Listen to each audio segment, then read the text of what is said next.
కలిగిన ఓ శ్రీ మహావిష్ణువ మమ్మల్ని అనుగ్రహించు అని ప్రార్థిస్తున్నాం. ఒక్క మాట చెబుతాను నేను ప్రత్యేకంగా. అశుభాలు శుభాలు మధ్యలో ఉండే తేడా.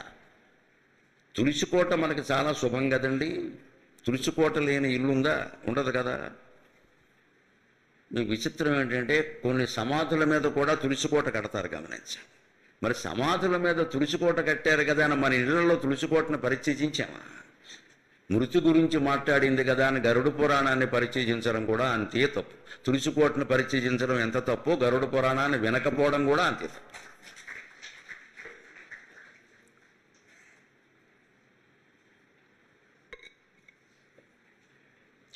శ్రీ మహావిష్ణువు ప్రథమాధ్యాయంలోనే ప్రారంభంలోనే అసలు మనిషి గుర్తించట్లేదయ్యా ఒక్క విషయాన్ని.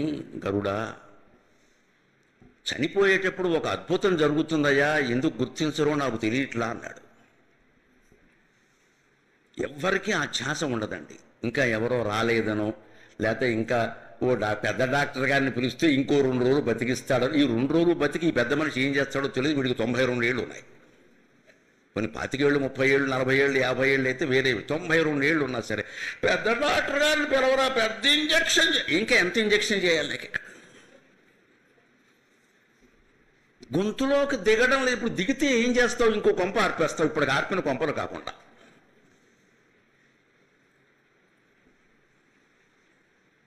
అందుకని మృతికి సిద్ధపడండి. అదే మనిషి 70 ఏళ్ళు ఉండని, 90 ఏళ్ళు ఉండని, ఆడవని మగవని ఎవరవని అసలు ఆ మృతి మీద ఏం జరుగుతోంది, మృత్యు క్షణంలో ఏం జరుగుతోందని చెబితే మోక్షం అంటే ఏమిటో మనకి వెంటనే అర్థమవుతుంది. చనిపోయిన జీవులు అదృష్టవంతులు, వాళ్ళు పైకి వెళ్ళాకనే గ్రహిస్తారు ఆ విషయం. దాన్ని చెబుతున్నాడు శ్లోకంలో. తస్మిన్నంతక్షణే దార్క్ష్య దైవీ దృష్టి ప్రజాయతే. గరుత్మాన్, ఎంత దురదృష్టవంతులయ్యా మానవులు. గమనించట్లేదయ్యా, ఏదేదో ఆలోచిస్తారయ్యా. ఆలోచన ఆపేసి గమనిద్దామని ఒక్కటి కనిపించదు అన్న. తస్మిన్నంతక్షణే తార్క్ష్య దైవీ దృష్టి ప్రజాయతే. ఏకీభూతం జగత్సర్వం నకించిద్ వక్తుముత్సహే అంటాడు. చనిపోయిన తర్వాత మనకందరికీ కలిగే అద్భుతమైన అనుభవం ఏమిటంటే ఏకీభూతం జగత్సర్వం. ఒక్కసారి ఈ శరీరం నుంచి బయటికి వెళ్ళి 10 రోజులు నీళ్లు వదిలేసిన తర్వాత 11వ రోజున శుద్ధయిన తర్వాత కలిగే అనుభవం ఏమిటంటే గాలిలో వేలాడుతూ ఉంటే సృష్టి అంతా ఒక్కటే అనే అద్భుతమైన అద్వైత జ్ఞానం అనుభవపూర్వకంగా ప్రతి జీవికి కలుగుతుంది. ఏమీ దానికి డబ్బులు ఖర్చు లేదు, ఏమీ లేదు. ఇంకే పుణ్యం చేయక్కల్లా, జస్ట్ చనిపోతే చాలు. అది దానికేం మనం తపస్సు చేయక్కల్లా, ఎలాగో చనిపోతాం. మనం అనుమతితో ఏమైనా పుట్టామేమిటి ఇక్కడ? అనుమతితో సావడానికి. మనిషి జీవితం ఏమన్నా కొద్దిగా మన చేతుల్లో ఉందేమో అప్పుడప్పుడు, కానీ పుట్టుక సావు మన చేతుల్లో లేవు కదండి. మరి మన చేతుల్లో లేని వాటి గురించి కూడా మనం ఎందుకు ప్రయత్నం చేస్తున్నాం? బలవంతంగా ముహూర్తం చూసుకుని ఏకాదశి కోసేయండి అని సిజేరియన్ ఆపరేషన్ చేయిస్తున్నామే. నువ్వే నిర్ణయిస్తావా బిడ్డ ఎప్పుడు పుట్టాలా? వీళ్ళు మంచిది కోసేయండి, మంచినాడు పుట్టితే మంచివాడైపోతాడా? మంచి తిథినాడు పుట్టడం, మంచి నక్షత్రంలో పుట్ట, ఇవేవి మంచివాడిని చేయబండి. వాడి మనస్తత్వమే వాడిని మంచివాడిని చేస్తుంది, లేదా చెడ్డవాడిని చేస్తుంది. ఆ మనస్తత్వం పుట్టుకతో వచ్చేది చచ్చేది ఏమీ లేదు. ఉమ్మనీరు తప్పితే పుట్టుకతో ఏమీ రాదు. పుట్టుకతో వస్తాయని చెబుతారు, అదవ మాటలు నేను ఇక్కడ. మనుషుల్ని పాడు చేసే మాటలు ఇవి. పుట్టుకతో ఏమీ రాదు, ఉమ్మనీరు ఒకటే వస్తుంది. వాడు పుట్టుకతోటే ఏమి రావండి అలాగా. అదంతా మన అజ్ఞానం ఇది. ఎవడైనా కాస్త గొప్ప ప్రతిభ ప్రదర్శించగానే ఆయనకు పుట్టుకతో రాలేదమ్మా, 22 రోజులు సహస్రావధానం ఎలా చేసినా ఇక్కడికి వచ్చిన వాళ్ళని అడగండి. మెదడు సిద్ధమైపోయిందమ్మా, మీకేం తెలుసు? కంప్యూటర్ లేవు, రాసుకుందుకు లేదు, సెల్ ఫోన్ లేదు, 1000 పద్యాలు గుర్తుపెట్టుకోవడం అంటే మెదడ మరేమన్నా? ఇది విన్నవాడు ప్రతివాడు మాట్లాడే వంకర మాట ఏంటంటే ఆయనకి ఏదో కటాక్షం. ఏమి లేదయ్యా, చచ్చాను ఇక్కడ 22 రోజులు ఎక్సర్సైజ్ చేసి. ఇక్కడ సరస్వతి కటాక్షం ఉంటే అవధానం ఎందుకు అడుగుతామమ్మా? ఆత్మజ్ఞానం అడుగుతాం. అది ఎన్ని అవధానాలు చేసినా రాదు. అది అడుగుతాం. కానీ బోడి దత్తపదులు సమస్యల కోసం సరస్వతి కావాలంటే మేము చాలు ఇక్కడ. అసలు సైకిల్ రిక్షా ఎవడి గురించి చెప్పమను, దీనికి సరస్వతి ఎందుకు? మేము చాలు. అందుకే విసిగిత అవధానాలు మానేశాను. ఎంతకాలం ఈ సర్కస్ అని ఏదో ఇస్తాడు. అందులో ఇప్పుడున్న రాజకీయాల్లో అవధానాలు మరీ ప్రమాదం. ఏది అడగకూడదో అదే అడుగుతాడు. నా ప్రాణం తింటాడు ఇక్కడ. అది పైగా మన్నాడు ఫేస్బుక్లో వచ్చింది, పెద్ద గొడవ అయిపోతుంది అక్కడ. ఎందుకు వచ్చిన గొడవ మానేస్తే అయిపోయి. ప్రవచనం అయితే నా ఇష్టం, నాకు కావాల్సింది చెప్పుకోవచ్చు. గొడవలు ఎవడు అడిగేది ఏంది ఇది? లేకపోతే ఇదేనండి పడ్డాం అమ్మ 325 అష్టావధానాలు చేసాం, 10 శతావధానాలు చేసాం, 1 సహస్రావధానం చేసాం, ఇంకేం చేయమంటావు? కానీ అవేవి చేసినా నాకేం ఆత్మజ్ఞానం కలగలేదండి. శంకర సాహిత్యం చదివితేనే కలిగిందమ్మా, అనుమానం ఏం లేదు ఇక్కడ. అవధానాలు చేస్తే ఆత్మజ్ఞానం కలగదు. అదంతా ఓ సర్కస్, ఒక సాహితీ సర్కస్. అది ఏదో ప్రజ్ఞ, అది బుద్ధి సంబంధమైన ప్రజ్ఞ. అధ్యాత్మ జ్ఞానం హృదయానికి సంబంధించింది, బుద్ధికి సంబంధించింది కాదు. ఇది బుద్ధికి సంబంధించింది పాండిత్యం. పండితులు ఎవరికి మోక్షం వస్తుంటే ఎవడూ చెప్పలేరండి అక్కడ, ఎవడూ చెప్పలేరు. పాండిత్యానికి మోక్షం వస్తుందని ఎవరూ చెప్పలేరు. ఆత్మజ్ఞానం ఉంటేనే మోక్షం వస్తుంది, తత్వజ్ఞానం ఉంటేనే మోక్షం వస్తుంది. ఆ తత్వజ్ఞానమే ఉంటే పాండిత్యంతో పనేం లేదు ఇక్కడ. ఇవన్నీ దానికోసమే, అంతిమ లక్ష్యం అదే. అందుకని గరుత్మాన్ ఎవరు గ్రహించట్లేదే. ఆ తస్మిన్నంత క్షణే, ఆ చివరి క్షణం మీద దృష్టి పెట్టగలిగితే గుర్రొస్తోంది, గురకొస్తోంది, డాక్టర్ని పిలవండి, అమెరికాలో ఉన్న కొడుకును పిలవండి, ఈ దరిద్రపు మాటలన్నీ మానేసి నేను పోవడానికి సిద్ధంగా ఉన్నా, మహావిష్ణువు నీ కోసం చూస్తున్నా అని ఒక్కసారి కేశవ నారాయణ మాధవ అని అంతర్గత దృష్టి పెడితే వాడికి అద్భుతమైన దర్శనం కలుగుతుందయ్యా. వాడు గ్రహించట్లేదు ఆ విషయాన్ని. దైవీ దృష్టి ప్రజాయతి, ఎవరు అడగకుండానే, ఏ ప్రయత్నము చేయకుండానే దైవీయమైన ప్రజ్ఞ మనకి తోస్తుందమ్మా. మృత్యు అంత గొప్పది, మృత్యు అంత గొప్పది. ఎందుకు దాన్ని ద్వేషించాలి?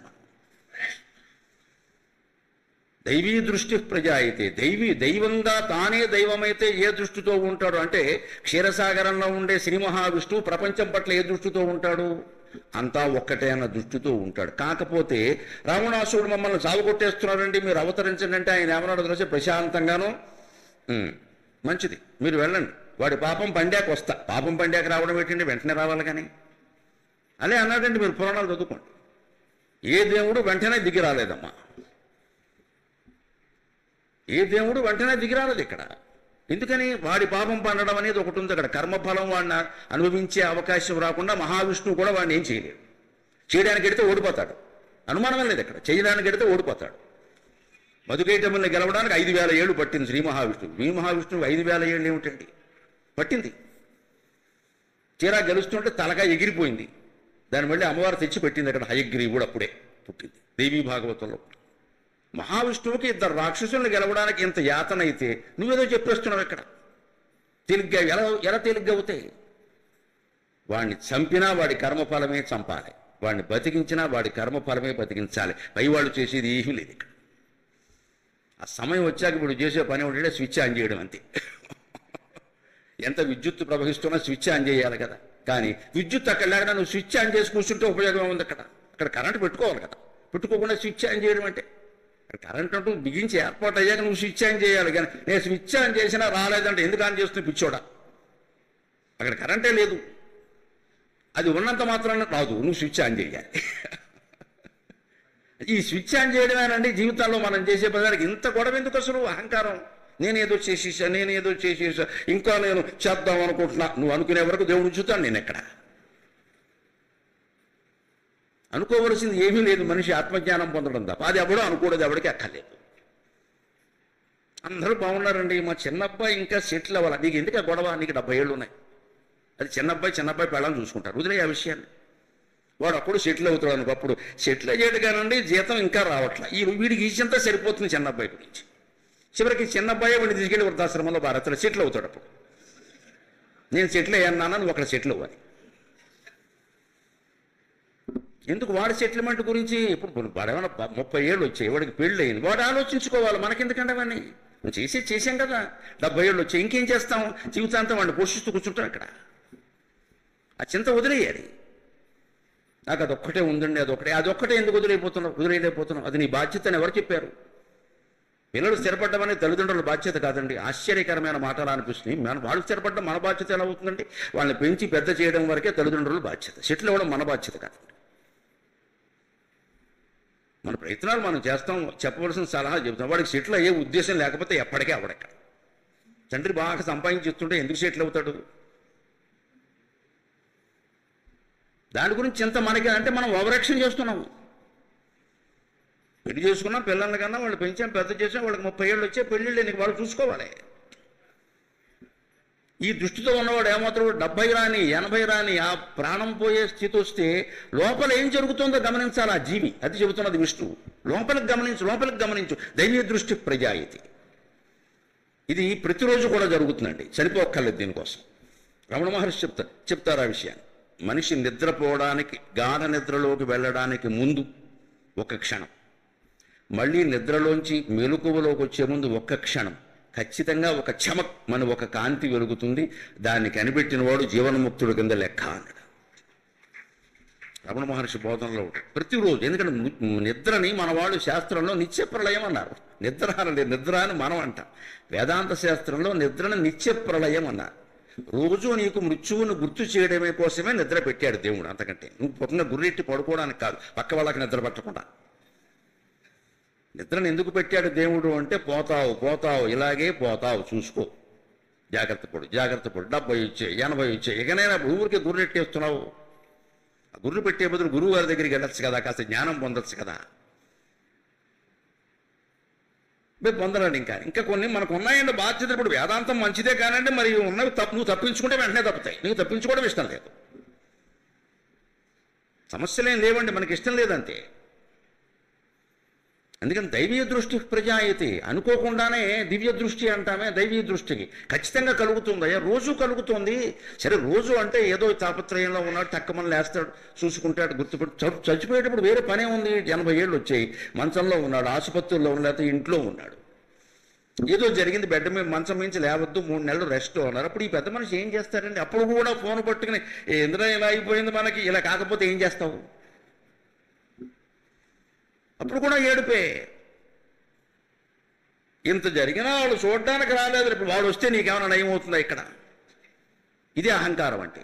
అహంకారం అంటే గర్వం అనుకోకుండా తెచ్చేసి నేను నాది అనే భావన దేనికి సంబంధించినా అది అహమే. దాన్ని అహంభావం అంటారు, దీన్ని అహంకారం అంటారు, అంతే తేడా. అహం అంటే అహం.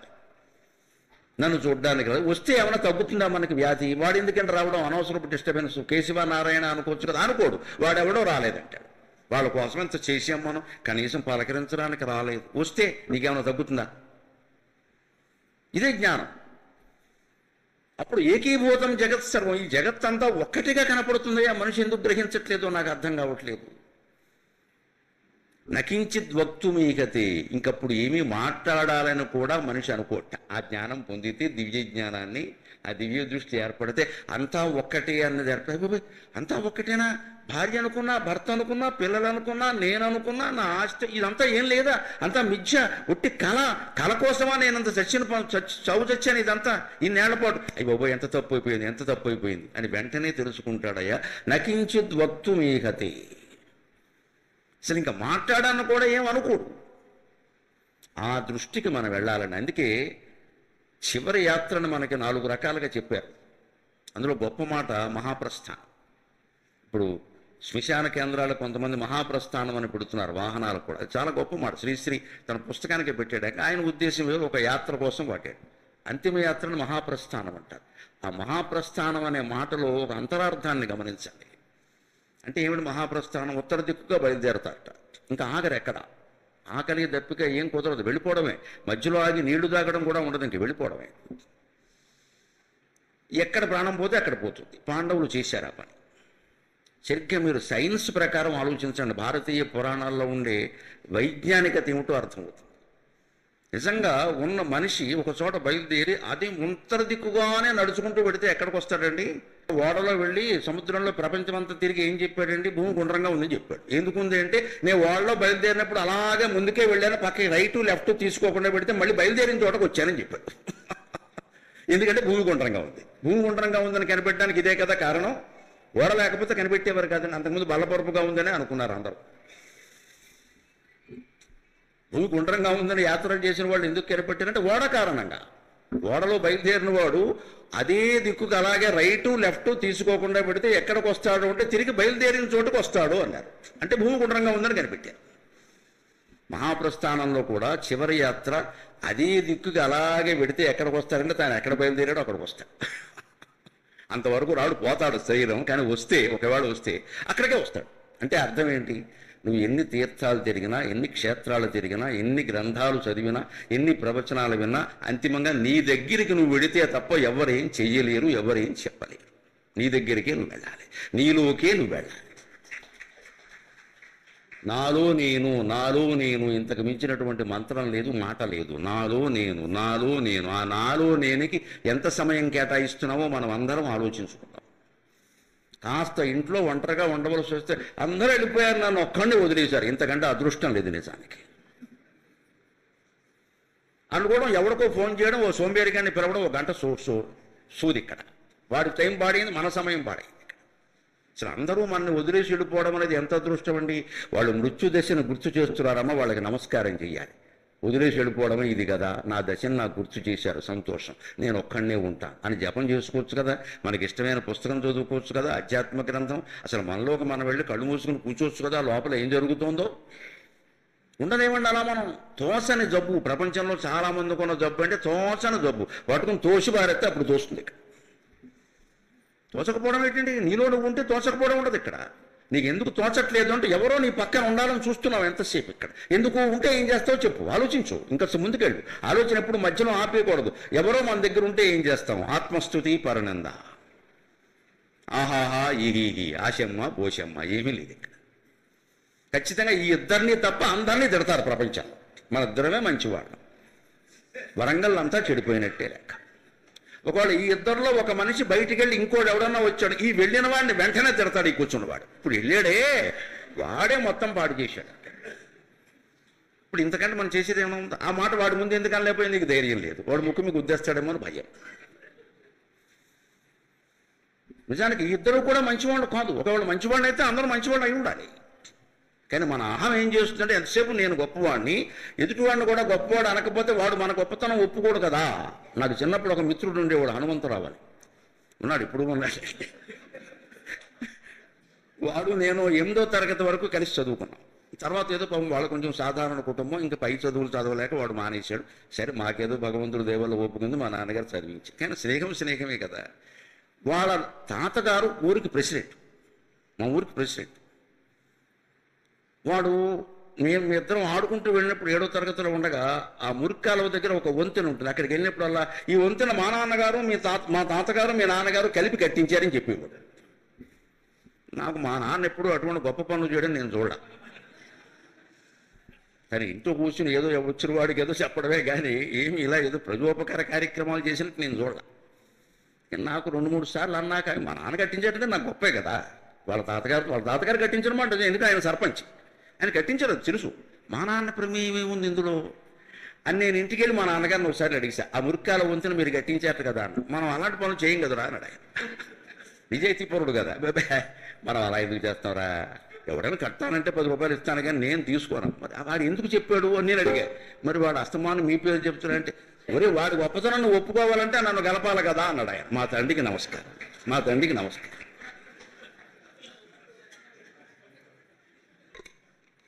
ఓ మనుషులు మన్ని కూడా ఎందుకు కలుపుతారు అంటే వాడి గొప్పతనం మనం ఒప్పుకోవడం కోసం. మా నాన్నగారి పేరు కలపకపోతే వాడి తాతగారి గొప్పతనం నేను ఎందుకు ఒప్పుకుంటా? నువ్వు ఇలాగే చెప్తావులే గొప్పలంట. మమ్మల్ని కూడా కల్పిస్తే ఇంకా మాట్లాడంగా. ఇది మానవ మనస్తత్వం అండి. ఈ దృష్టితో ఉన్న వాళ్ళకి మనకి దైవీ దృష్టి ఎక్కడి నుంచి వస్తుంది? అందుకే మనకి సాధారణంగా చనిపోయేటప్పుడు ఏ స్థితిలో ఉంటామో రామదాసు చెప్పాడు. ముప్పునక ఆలకింకరులు ముంగిట వచ్చిన వేళ, రోగములు గొప్పురమై కపము కుత్తుకబట్టిన వేళ, బాంధవులు కప్పిన వేళ, నీ స్మరణ కల్గునో కల్గదో, నాటికిప్పుడే తప్పక చేతుమీ స్మరణ దశరథి కరుణాపయోనిధి. ఎంత చక్కని మాట, ఎంత చక్కని మాట. యమకింకరులు వచ్చి మా ఇంటి ముందు ఉన్నప్పుడు, రోగములు గొప్పురమై కఫము కుత్తుకబట్టిన వేళ, రకరకాల రోగాలన్నీ కమ్మేసి నోట మాట రాకుండా అంటున్నప్పుడు, రామ అంటే కుదురుతుందా?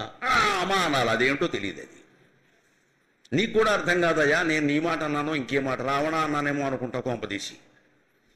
ఆ స్థితి వరకు ఎందుకు తెచ్చుకోవాలి? బాంధవులు కప్పిన వేళ అప్పుడే పెద్ద కొడుకు టెలిగ్రామ్లు ఇచ్చేసాడు, అందరిని వచ్చి ఫాదర్ సీరియస్ స్టార్ట్ ఇమీడియట్లీ. అప్పట్లో టెలిగ్రామ్లేగా వచ్చేసారు అందరూ. అప్పుడు నీ స్మరణ కలుగునో కలగదో, అంత పరిస్థితిలో, అనారోగ్య పరిస్థితిలో, మాట కూడా రాని స్థితిలో రామా అని అనగలనో లేదు. అందుకని ఓ పని చేయన్నాడు తెలివిగా రామదాసు. నాటికి ఇప్పుడే తప్పక చేతు నీ స్మరణ. ఆరోగ్యంగా ఉండగానే నేను 1,000,000 సార్లు రామ అంటాను. ఇది అప్పుడు లెక్కెట్టేసే అని చెప్పాడు, ఆ ఖాతాలో రాసే. విశ్వనాథ్ సత్యనారాయణ గారు అయితే మరింత తెలివిగా చెప్పాడు. ఆయన వీళ్ళందరూ చదివాడు కదా, ఇంకా గొప్ప పైన చెప్పాడు. కలవక కొన్ని నాళులు నికామ భవత్పద చింతనానలో జ్వలిత శిఖాసనాథములు స్వామి. కలవక కొన్ని వేళలు నికామ భవత్పద చింతనానలో జ్వలిత శిఖాసనాథములు స్వామి. ననుగొనిపోవరాదే ఉజ్వలమగు తన్నిమేషమున, ననుగొనిపోవరాదే ఉజ్వలమగు తన్నిమేషమున, జన్మమొకండును లేకయుండ విహ్వల కరణాభితప్తమైనట్టి జనుస్సులు చాలు ధూర్జటీ. రామదాసు కంటే తెలివిగా చెప్పాడు. ఇప్పుడు చేస్తాను నీ స్మరణ, ఆ ఖాతాలో రాసుకొని ఆయన చెబితే ఈయనేమన్నాడు, నేను అసలు చేయను అన్నాడు. నాకు కుదరదయా, 200 పుస్తకాలు రాయాలి నేను స్మరిస్తూ కూర్చోమంటే నాకెక్కడ కుదరని 200 రాశాడు. నిజంగానే 200 పుస్తకాలు రాశాడు. నవలలు, నాటకాలు అన్నీ కలిపి 200 పుస్తకాలు రాయాలంటే రామకోట రాయమంటే ఎలా కూర్చుంది? ఖాళీగా ఉన్నవాడు రామకోట రాసుకుంటాడు. విశ్వనాథ సత్యనారాయణ గారు రామకోట రాసుకుంటే తెలుగు సాహిత్యం శూన్యమైపోయింది. ఏముంది అక్కడ? అటువంటి వాడు రామకోట రాయకూడదు. ఖాళీగా ఉన్నవాడు రాసుకోవాలి, కానీ ఏ పని చేయగలిగిన ఆ పని చేయాలి. అందుకని నేను అవన్నీ చేయమంటే నాకు కుదరదని అన్నాడు. అయినా పడుకునేటప్పుడు మా ఆవిడతో తగాదా వచ్చినప్పుడు, ఏదైనా చికాకు వచ్చినప్పుడు రామా అంటాను కదా, అప్పుడు నన్ను తీసుకెళ్ళిపో అన్నాడు. ఇది మహాత్యాగం. కలవక కొన్ని వేళలు నికామ భవత్పద చింతనాలలో జ్వలిత శిఖాసనాథములు స్వామి.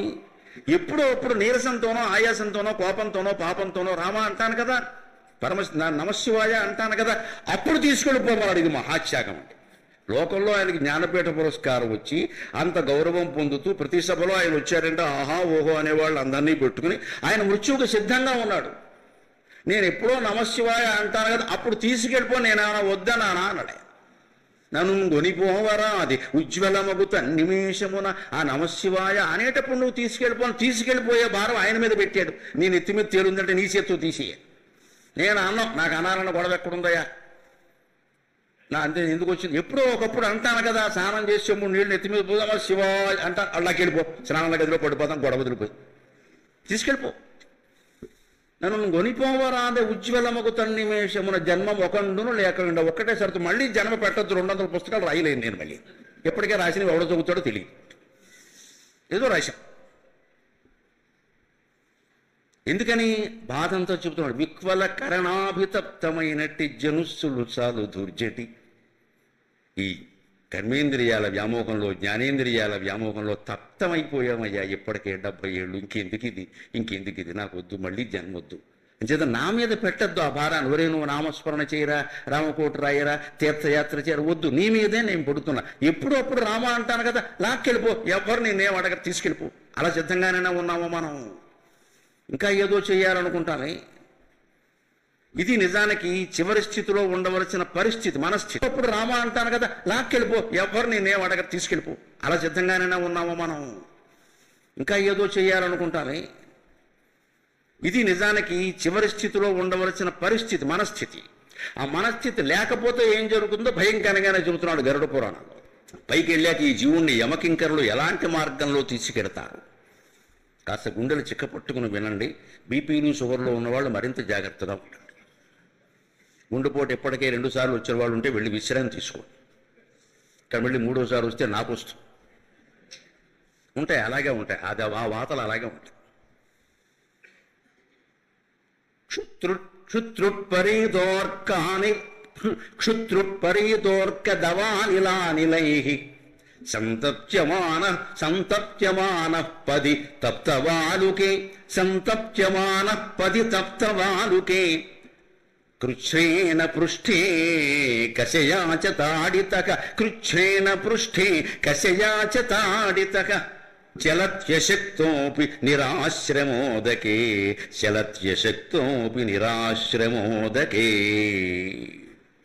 ఎటువంటి భయంకరమైన మార్గంలో పెడతాం మనం చనిపోయిన తర్వాత. ఈలోగే దివ్యజ్ఞానం పొందకపోతే వచ్చే ప్రమాదం ఏమిటంటే, ఆ మార్గం ఎలా ఉంటుంది, క్షుత్ భయంకరమైన ఆకలి ఉంటుంది. అన్నం ఎవడు పెట్టాడు, ఇంత మెతుకు కూడా దొరకదు. త్రుట్టు దాహం వేస్తుంటుంది, గొంతు ఎండిపోతూ ఉంటుంది. యమకింకర్లు కొడతారు, చుక్క మంచినీళ్ళు ఇవ్వరు. అక్కడ అన్నదానాలు, చలివేంద్రాలు, సత్రాలు ఉండవు. ఆ మార్గంలో ఎవరు ఉండరు. ఎందుకంటే అక్కడ చలివేంద్రాలు ఏర్పాటు చేసేవాళ్ళు ఎవరు లేరు. వాళ్ళు ఎవరికి ఓట్లు అక్కర్లేదు, ఎవరు చేయరు. అక్కడ ఏ ఉచిత పథకాలు ఉండవు. దేవుడికి మన ఓట్లు అక్కర్లేదు, గరుత్మంతుడికి అసలే అక్కర్లా, విష్ణువుకి అసలే అక్కర్లా, దేవుడికి ముందే అక్కర్లా. ఎందుకంటే అక్కడ ఎన్నికలు ఉండవు, ఎప్పుడు ఒకడే. అందుకని మన ఆకట్టుకోవలసిన అవసరం వారికి ఏం లేదండి, మన కర్మ అనుభవించడమే. క్షుత్రుత్పరీత, ఆకలి దప్పికలతో చుట్టబడి ఉంటాడు. అంతేకాదు అర్క 40 డిగ్రీల ఉష్ణోగ్రతకి మనం ఇక్కడ తట్టుకోలేదు, 140 డిగ్రీలు ఉంటుంది అక్కడ. దానికి తట్టుకోవాలి, ఆ ఎండలో నడిపిస్తాడు. నడవరా వేదావా, చేసిన పాపాలు ఏమవుతాయి? నీకు ఏసీ టికెట్ కొంటామనుకున్నా పద. అర్క దవానల, దావాగ్ని, మండిపోయేటువంటి దావాగ్ని మధ్యలోంచి నడిపిస్తాడు. అనిల, విపరీతమైన వేడి గాలి. సంతప్యమానగా, వీటితోటి తప్పించిపోతూ ఉంటాడు జీవి. పది, మార్గంలో. పైగా తప్తవాలుకే, బాగా ఎండవేడికి వేడెక్కిపోతున్న ఇసుక మీద నడిపిస్తా. ఇక్కడ నేషనల్ హైవేలు, స్టేట్ హైవేలు ఉండవు, ఇసుక మీద నడిపిస్తా. వేడి ఇసుక కాలిపోతూ ఉంటుంది ఆ ఇసుక, అటువంటి ఇసుక మీద నడిపిస్తాడు. పైగా మామూలుగా నడకాదు, ఇక్కడ కృచ్ఛ్రేణ పృష్ఠే కశయాచతాడితక, కాస్త నెమ్మదిగా నడుస్తుంటే వెనకాల కొరడాలు పెట్టి కొడతారు, పిల్ల మీద కొడతారు. కదులో ఇంకా బోర్డు దూరం ఉంది, ఎవరు నడుస్తాడు? నీ గురించి మేము నడుస్తున్నాం, అక్కడ మాకు జీతాలు తీసుకున్న కర్మ, మేము పుణ్యాత్మలు అంటున్నారు. మరి మన కోసం వాళ్ళు నడవాలిగా.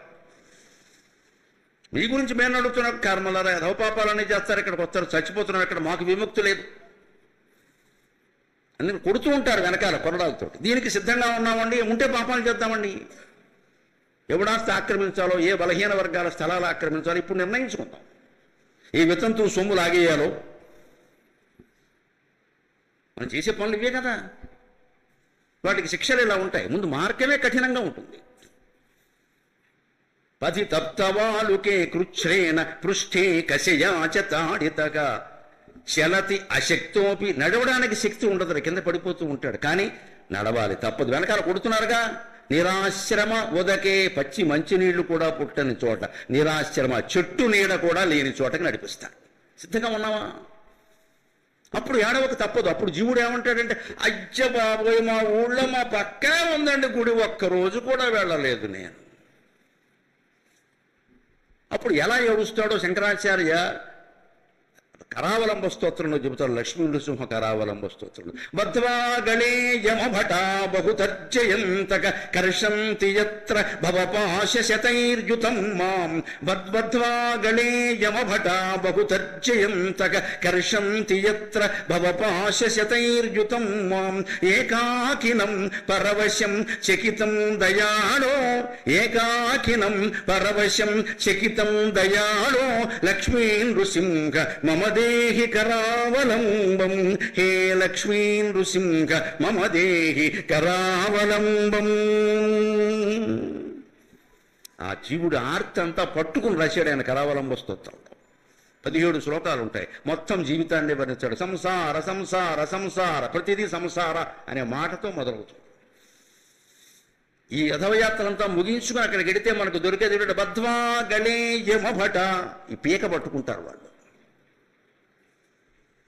బహుతర్జయంతగా బెదిరిస్తారు. దీనికి తర్జని అని పేరు, చూపుడు వేలికి బెదిరిస్తారు కాబట్టి ఈ చేత్తోనే బెదిరిస్తాడు. ఇలా బెదిరిస్తే ఎవడో వెండం, చిటికిన వేలితో బెదిరిస్తే పో పక్క కట్టాడు, ఇలా బెదిరిస్తాడు. అందుకే దీన్ని తర్జని అంటారు.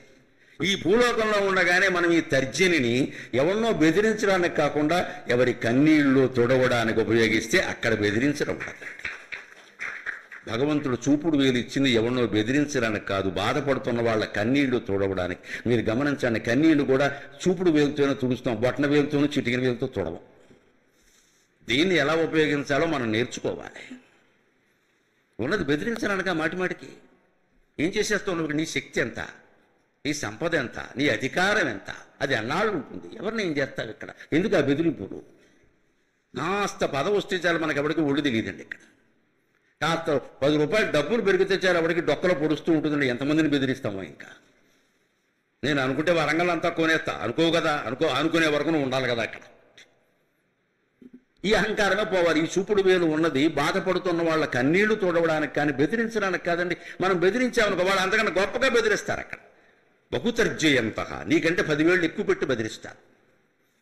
కర్షంతి యత్ర, కొడతారు కొరడాలతో. భవపాశ శతైర్యుతం మాం, ఈ జీవితానికి సంబంధించిన వాసనలన్నీ ఉంటాయి కదా.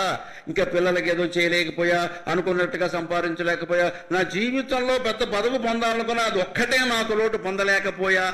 లేకపోతే సొంత ఇంట్లో పోవాలనుకున్నా పోవలేకపోయా. పోయిన తర్వాత ఎక్కడ పోతే ఏముందా? అది సొంతం లేతే పరాయి లేతే. ఈ కాంక్షలన్నీ మనుషులకు ఉంటాయే, ఉంటే తీర్చుకోవాలి, లేదు వదిలేయాలి. వాటిని మృతి చెందే కాలం నాటికి ఏ కాంక్ష ఉండకూడదు. ఈ వాసన ఉందంటే పట్టేస్తుంది అక్కడ. భవపాశిష్యతే, ఈ జీవితానికి సంబంధించిన పాశ్యాలు కొన్ని వందలు ఉంటాయి. వాటిని తెలుసుకోమంటే ఏం చెప్పారు? రాగస్వరూప భాషాఢ్య క్రోధాకారాంకుశోజ్వల అన్నారు లలితా సహస్రంలో. నువ్వు పెంచుకున్న ప్రతి ఇష్టం నీకు పాశ్యమైపోతుందని అర్థం. రాగస్వరూప భాషాఢ్య అంటే అర్థం అది. రాగం అంటే ఇష్టం, ద్వేషం అంటే వ్యతిరేకత. రాగం ఉంటేనే ద్వేషం ఉంటుంది. ద్వేషం వద్దని చెబుతారు చాలామంది, పొరపాటు. రాగం కూడా వద్దు. ద్వేషం ఉండకుండా ఉండాలంటే ఎవరి మీద, ఏ విషయం మీద మనకి ఇష్టం కూడా ఉండకూడదు, వదిలేయాలి. క్రమంగా వయస్సు పెరుగుతున్నప్పుడైనా వదిలేయాలి. 25 ఏళ్ళ వాళ్ళకి, 30 ఏళ్ళ వాళ్ళకి ఇష్టాలు ఉండి 90 ఏళ్ళు వచ్చి ఇష్టం ఏంటంటే నా తలగా ఇంకా జీవితమే కష్టమైపోతుంటాయి. ఇక్కడ ఏం పెడితే అది తినాలి, రామకృష్ణ అనుకుంటూ కూర్చోవాలి, అయిపోయింది అక్కడ. ఏది పెట్టారో అదే ఇష్టం అంటే మళ్ళీ పెడతారు, లేకపోతే అది కూడా పెట్టారు. నాకు ఇది ఇష్టం లేదు అంటే వండుకో అంటారు, అంతే. ఎందుకు ఈ మానుకోవాలి? అప్పుడు కూడా మానుకోలేకపోతే పైకి వెళ్ళాక ఇవే భవపాశిష్యతయుర్యుతం. ఈ జీవితానికి సంబంధించిన రకరకాల బంధాల రూపంలో వ్యాపారాలు, రాజకీయాలు, సంసారాలు, బంధువులు, లేకపోతే ఇంక బాధ్యతలు, బరువులు ఏవో పెంచుకుంటూ ఉంటాం కదా. ఇంకా మనం ఏదో పొందలేకపోయాం, ఇవే వాసనలు. ఈ వాసన పట్టేస్తుంది మనసుకి. ఆ వాసన మనస్సులో ఉంటుంది, శరీరంలో ఉండదు. అది వాసన ఎప్పుడు మనస్సులో ఉంటుంది. అందుకే వాసన రూపంలో కళలు కూడా వస్తాయి మనకి. రాత్రి మన వాసనలే, మన బంధాలే మన కళల రూపంలో వస్తాయి. అంటే మనం పోయినా కూడా మనస్సు ఉంటుంది, శరీరం ఉండదు. కానీ శరీరం ఎక్కడ ఉంటుంది, మనస్సు అక్కడే ఉంది. అందుకని మనస్సులో వాసనలు ఉంటాయి ఖచ్చితంగా. పైగా వాసనలను తీసుకెళ్లేది ఏది? గాలి. మనస్సు అంటే గాలి అనండి, ఆలోచించండి దయచేసి. మనస్సుతో ఏదైనా ఆలోచన చేసేటప్పుడు ప్రయోగం చేయండి. శంకరాచార్య జిడ్డు కృష్ణమూర్తి గారు చెబుతాడు ఆ ప్రయోగం. మనస్సులో ఏదైనా ఆలోచించేటప్పుడు ఆలోచన ఎక్కడొస్తుందో గమనించండి, అది వాయువు అని అర్థమైపోతుంది. జపం చేసినా, ఆలోచన చేసినా మనస్సుతో చేసామనుకోండి, పెదవులు కదల్చకుండా, పైకి కూడా అనకుండా, పెదవులు కూడా కదల్చకుండా లోపలే జపం చేసాం. లేదు ఏదో ఆలోచించాం. ఏ ఆలోచిస్తున్నప్పుడు ఏం మాట్లాడకుండా కళ్ళు మూసుకుని ఆలోచన ఎక్కడ సాగుతుందో చూడండి. ఖచ్చితంగా ఈ గొంతు నుంచి ఇక్కడ వరకు ఇలా పైకి కిందికి నడుస్తూ ఉంటుంది.